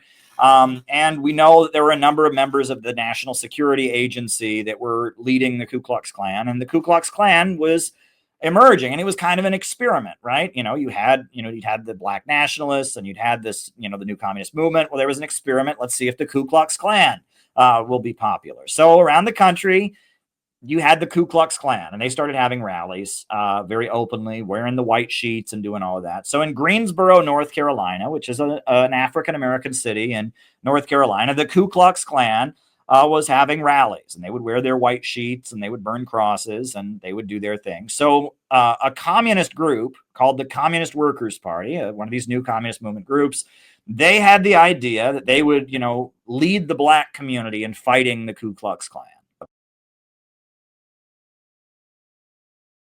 They called a Death to the Klan rally on November 3rd, 1979. And the Death to the Klan rally, they gathered and they got a lot of local black activists, and they wore red berets, and they were chanting "Death to the Klan," and they had like a piñata of the Ku Klux Klan. The kids were hitting the Ku Klux Klan, and it was just an anti-KKK rally they had in this African-American city. Well, the Ku Klux Klan showed up, and on live television, because there was a TV crew for local television filming it, on live TV, the Ku Klux Klan opened fire on the march and killed 5 people. And 5 communists were murdered in broad daylight on live TV in Greensboro, North Carolina. It was called the Greensboro Massacre. It was a horrendous incident. Yeah, it was particularly bad. And that was the Greensboro Massacre of 1979. And it largely led to the organization, the Communist Workers' Party, losing their minds. They got very paranoid, and then they started supporting Israel because the KKK was against Israel. The Ku Klux Klan was, supporting the Islamic Revolution of Iran. David Duke was saying that Iran was fighting Israel and was fighting the Jews or whatever. And so the Communist Workers' Party, they felt the KKK was the main threat because 5 of their members had been killed by the Ku Klux Klan. So they started aligning with Israel, and they started making pro-Israel statements. And eventually they dissolved as an organization. They became a Democratic Party organization. It's kind of a sad story, but they were a communist group. And the Communist Workers' Party was largely Asian American. And they actually, there's still a lot of infrastructure. They just kind of became pro-Israel Democrats, but what's left of them still has a lot of influence in New York City politics, and I'll get to that later. 1980, Bernardine Dorn and Bill Ayers surrendered. They were the leaders of the Weather Underground, and they turned themselves in.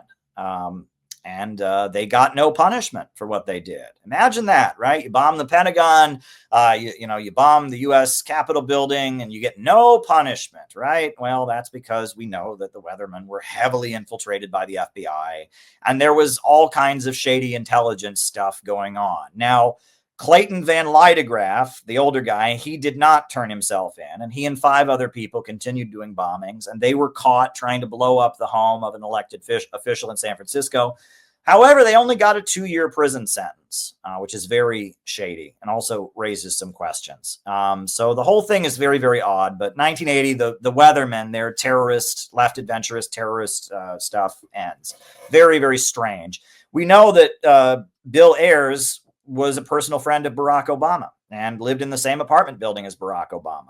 And is just kind of a wealthy college professor in Chicago now. And that his wife, Bernadine Dorn, is a law professor, and she's also just kind of prominent. And throughout the 1980s, they kept the Prairie Fire organizing committee going. And it was just kind of an activist group that raised money for Black Panthers that were still in jail. And they had a magazine and stuff. And then by the 90s, 2000s, they just, Bill Ayers and Bernadine Dorn are just Democrats at this point. They supported the bombing of Libya. They supported Barack Obama. They're not communist at all at this point, but it's very odd that they were terrorists and got no penalty. And but they're from millionaire families, right? I guess if you're a millionaire, you can get away with stuff, but it's more than that. It's also American intelligence was heavily involved. There was some FBI, CIA stuff going on, as I said, and Clayton Van Lydegraaf's connections and the USA trying to court China as an ally against the Soviet Union. And there was some shady stuff going on. That's all. We don't really know exactly what the story was, but the Weathermen it wasn't just random. There was all kinds of intelligence intrigue, as they say. Now, another thing that was going on during these years, right? I mentioned that there were all kinds of different groups that were, fighting each other and all of that. Is you had the Unification Church, the Moonies. They became very popular, right? And they were a religious group from South Korea that was very anti-communist. And their mission was to destroy communism. And they came to the United States. They were supporters of Richard Nixon. They were very popular. And they recruited a lot of young people to be anti-communists, to engage in anti-communist activism. They thought communism was the Antichrist, etc. And they called themselves a peace movement. But, as you joined the group, you learned that the main focus was to fight communism, which, they kind of recruited the kind of person who would be a hippie who might be sympathetic to communism, but then they mobilized them to do anti-communist work. However, the U.S. government, there were clearly sections of the U.S. government that didn't like them, and they were heavily investigated by the U.S. Congress, accused of being foreign agents. Eventually, they put their leader, Reverend Sun Myung Moon, in federal prison. He did a prison sentence, and there was the cult scare, and there were these people called deprogrammers that existed, and they, if your son or daughter who was college age joined a communist group or the Unification Church or Scientology or one of these groups, well, you could hire them to kidnap your relative, to kidnap your adult son or daughter, a legal adult getting kidnapped. I mean, that's completely illegal, but it went on. And so, they would get kidnapped and they'd lock them in a basement and tie them to a chair and unbrainwash them. And this was going on as people would join a communist group, or they would join the Unification Church, or they would join one of these groups, and then they would get kidnapped. And they would get deprogrammed by whoever kidnapped them. And this was deep state stuff, right? The CIA was involved in all of this. And there may have been some involvement by foreign intelligence agencies to some degree or other. There's a lot of speculation that the KGB was perhaps involved in some of this, and local policing agencies. And again, this was a deep state clusterfuck. Right? The intelligence agencies, the FBI, the CIA, foreign intelligence agencies, domestic intelligence agencies, sections of the American government fighting other sections of the American government. The late 70s is a nightmare, basically, because you have, the deep state is kind of at war with itself, getting ready for, when Jimmy Carter was replaced by Ronald Reagan, there was a dramatic shift in U.S. politics. There was a fight within the deep state, and all of this stuff was going on. And the head of the deprogrammers is a guy named Steve Hassan, who is still around. And he wrote a book called The Cult of Trump. And he says Trump is leading a cult and that Russia is the world's biggest political cult. And I exposed that Dr. Steve Hassan was the main advisor to BreadTube, and that BreadTube was considered to be a deprogramming operation for young people that were in the alt-right or were conservative. And so, this kind of stuff is still going on up to today. And so that's why studying what went on during the late 70s is important. So as China's politics are shifting, as these communist groups are falling apart, an organization called the Democratic Socialists of America emerges. It was originally called the Democratic Socialist Organizing Committee, but it was basically started by the CIA.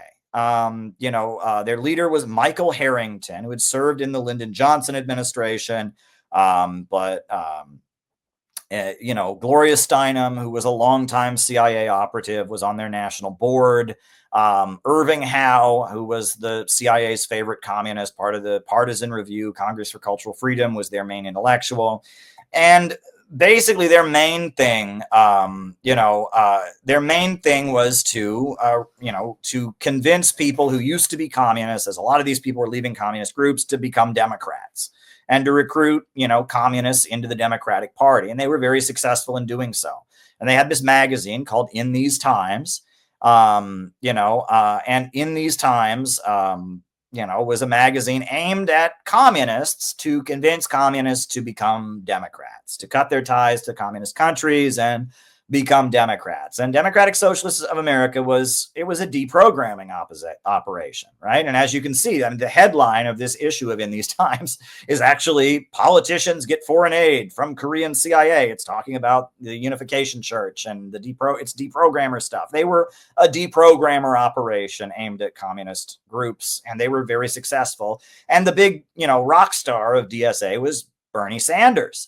Bernie Sanders became the mayor of Burlington, Vermont, eventually became a U.S. senator in Vermont, and he was a DSA guy, a DSA creation. So there we go. 1981 to 1984 is a period that you can call the Great Retreat, where basically all the communist groups decided that most Americans are unrecruitable, hopelessly reactionary, and that they needed to focus on racism, sexism, and not class politics. And they retreated to working in various safe spaces, like the labor bureaucracy, like the Democratic Party, like the campuses, etc. They didn't, they weren't going to the masses of Americans. The idea is the masses of Americans are unrecruitable, etc. And a lot of this also became fight the Republicans. The Republicans, the Ronald Reagan Revolution, the Republicans are the main danger. The Republicans are just so bad. Fight the Republicans, work with the labor unions, the Democrats, and the college, professors to fight the Republicans. That's the Great Retreat. And basically, this is what the communist groups did. A lot of the communist groups just straight up collapsed. But some of them, just, the ones that still exist, the Workers' World Party, they ran protests, anti-war protests in Washington, D.C. The Communist Party campaigned for the Democrats. Some of the groups went into the labor bureaucracy. A lot of them just became college professors and, got grant money to write books about white privilege, etc. But that's the Great Retreat of the early 80s. So what's left of the new communist movement? Well, the most visible thing that's left over is the Revolutionary Communist Party, right? They still have a couple bookstores. They're led by Bob Avakian, who's over 80 at this point. And they were directed from France for many years, and they functioned as kind of French intelligence assets. Right now, they run Refuse Fascism. They call Donald Trump a fascist. They have anti-Trump rallies.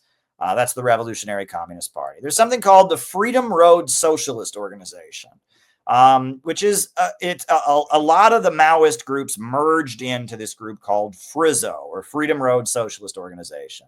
And there's some labor union bosses that are in it, but it's largely, they have a club on college campuses called Students for a Democratic Society that they control. And you join Students for a Democratic Society, and they persecute Republicans. Their big campaign was to try and get Turning Points USA banned from college campuses. And they are just Democrats. They're basically just Democrats. They're Democratic Party activists. They're liberals. They work in the labor unions, they work in the liberal NGOs, but they think they're Maoists. And, you know, you get a fake name and you hide your cell phone and you write internal documents where you battle over a political line. And it's all very, very silly and stupid. I hate to put it in that crass of a term, but it's very silly and stupid.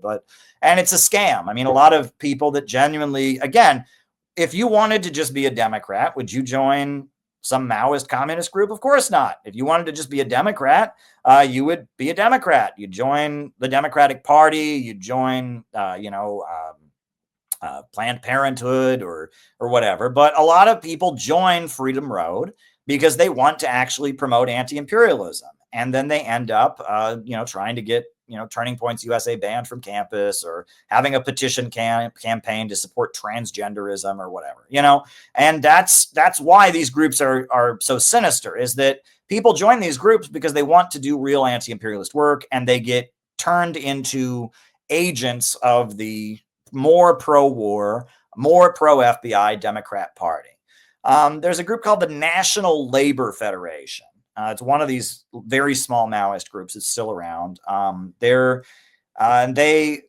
have like, I don't know what you call it. Like they have like these like charitable organizations. They're not technically labor unions, but they like give free sandwiches to immigrant workers and farm workers in upstate New York, and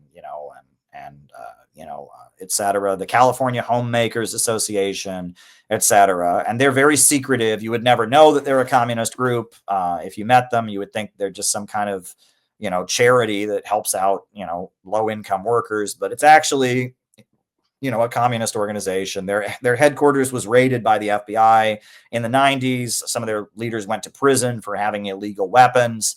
And they engage in fundraising. They've learned how to kind of like, they do these charities where they give away free sandwiches to immigrant workers, and they provide like daycare services to low income people, and they are able to raise money to do that. And they have kind of I don't know what you want to call it. They have somewhat of an organization set up. They're in Alaska. They're in upstate New York. They're in Ohio and a couple places. You would never know that they're a communist group, but they exist. They're called the National Labor Federation. Internally, they're called the Provisional Communist Party, and they're widely accused of being a gang, basically. I mean, they had the illegal weapons charges against them, and some of their leaders went to prison, and they I guess their headquarters was in Crown Heights, New York. It was raided by the FBI, and they found all kinds of illegal weapons. And they're the National Labor Federation. There's another group called the Revolutionary Organization of Labor, or the RAO Light Group. They don't have a website. They're very secretive. And they have, they are trying to organize Maoist communism within, the labor unions. For a while, Cindy Sheehan was with them and was promoting them. I don't think she works with them any longer.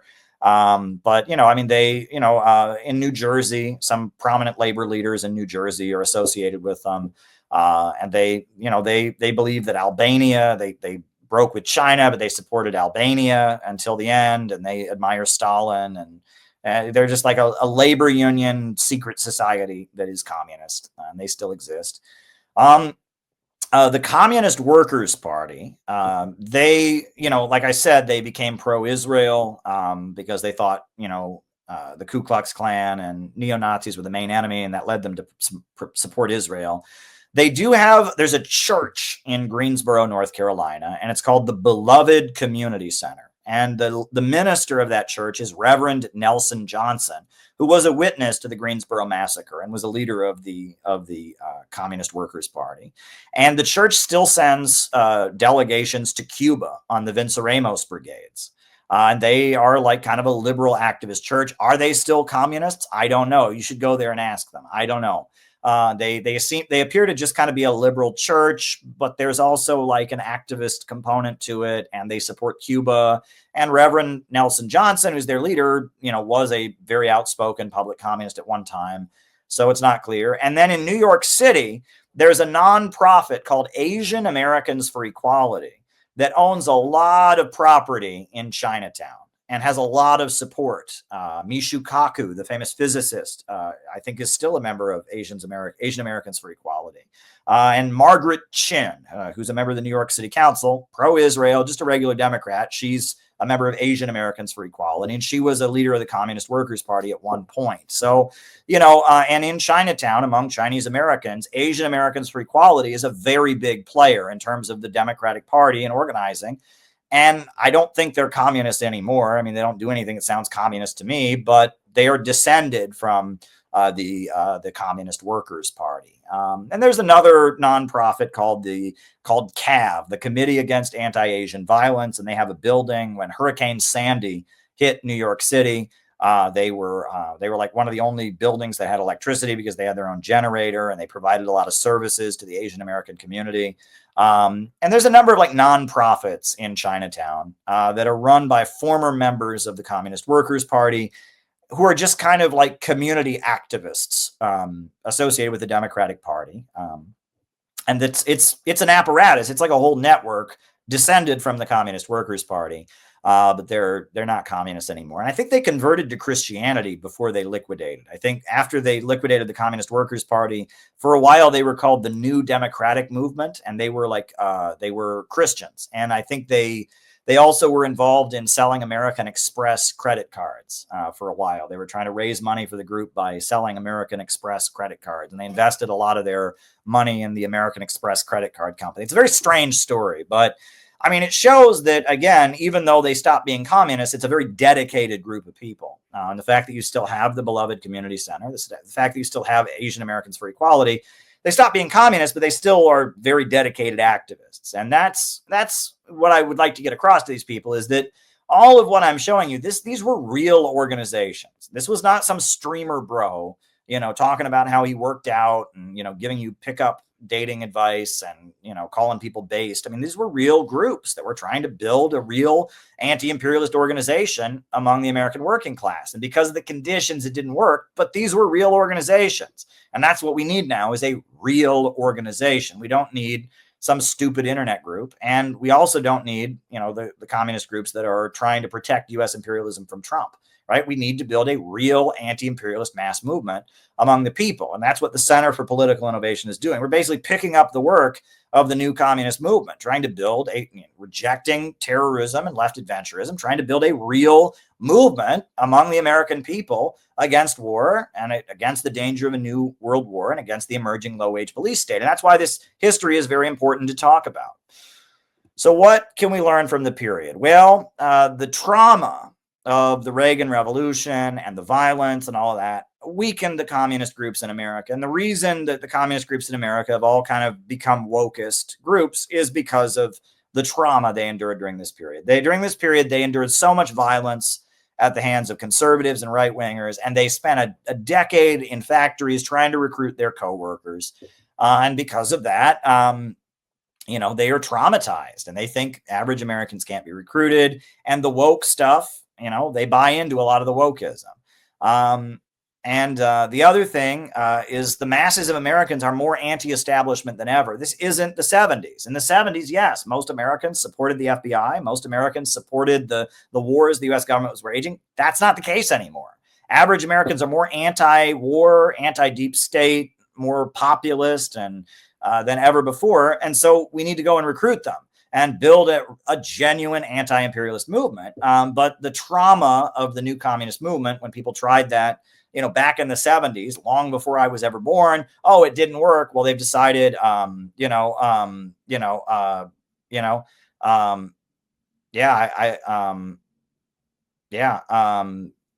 it can't be done. Well, that's very outdated. Now, the global anti-imperialist movement has changed, right? Venezuela and Nicaragua, China, Vietnam, Iran, modern anti-imperialist countries are not explicitly Marxist-Leninist.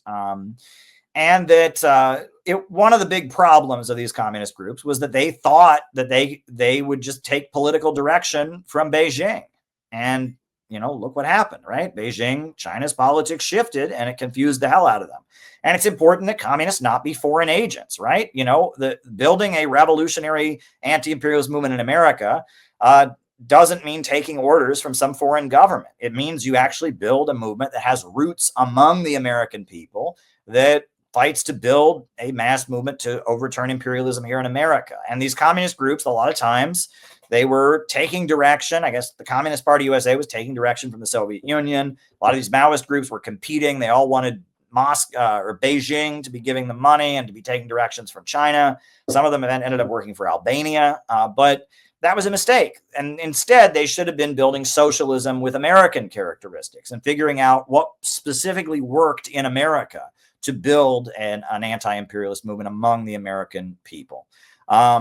So out of the movement to the masses, instead of trying to recruit among the left, we should be trying to recruit the masses and to build a movement demanding a government of action that fights for working families. That's what we're trying to do. Build a government of action that fights for working families. So this is the history of the new communist movement. I hope you found it interesting. And if we're serious about building a real movement in America, which we very clearly are, watch my end of the year report and you'll see how much serious real work we do. You'll see why it's important to study the new communist movement. So I apologize if that was a bit depressing, because these people, again, a lot of things were working against them. It just wasn't their time. And the world communist movement was changing and the conditions in America were not ripe and they were not successful. But there's a lot that can be learned by studying their examples. So that's my PowerPoint on the history of the new communist movement of the 1970s.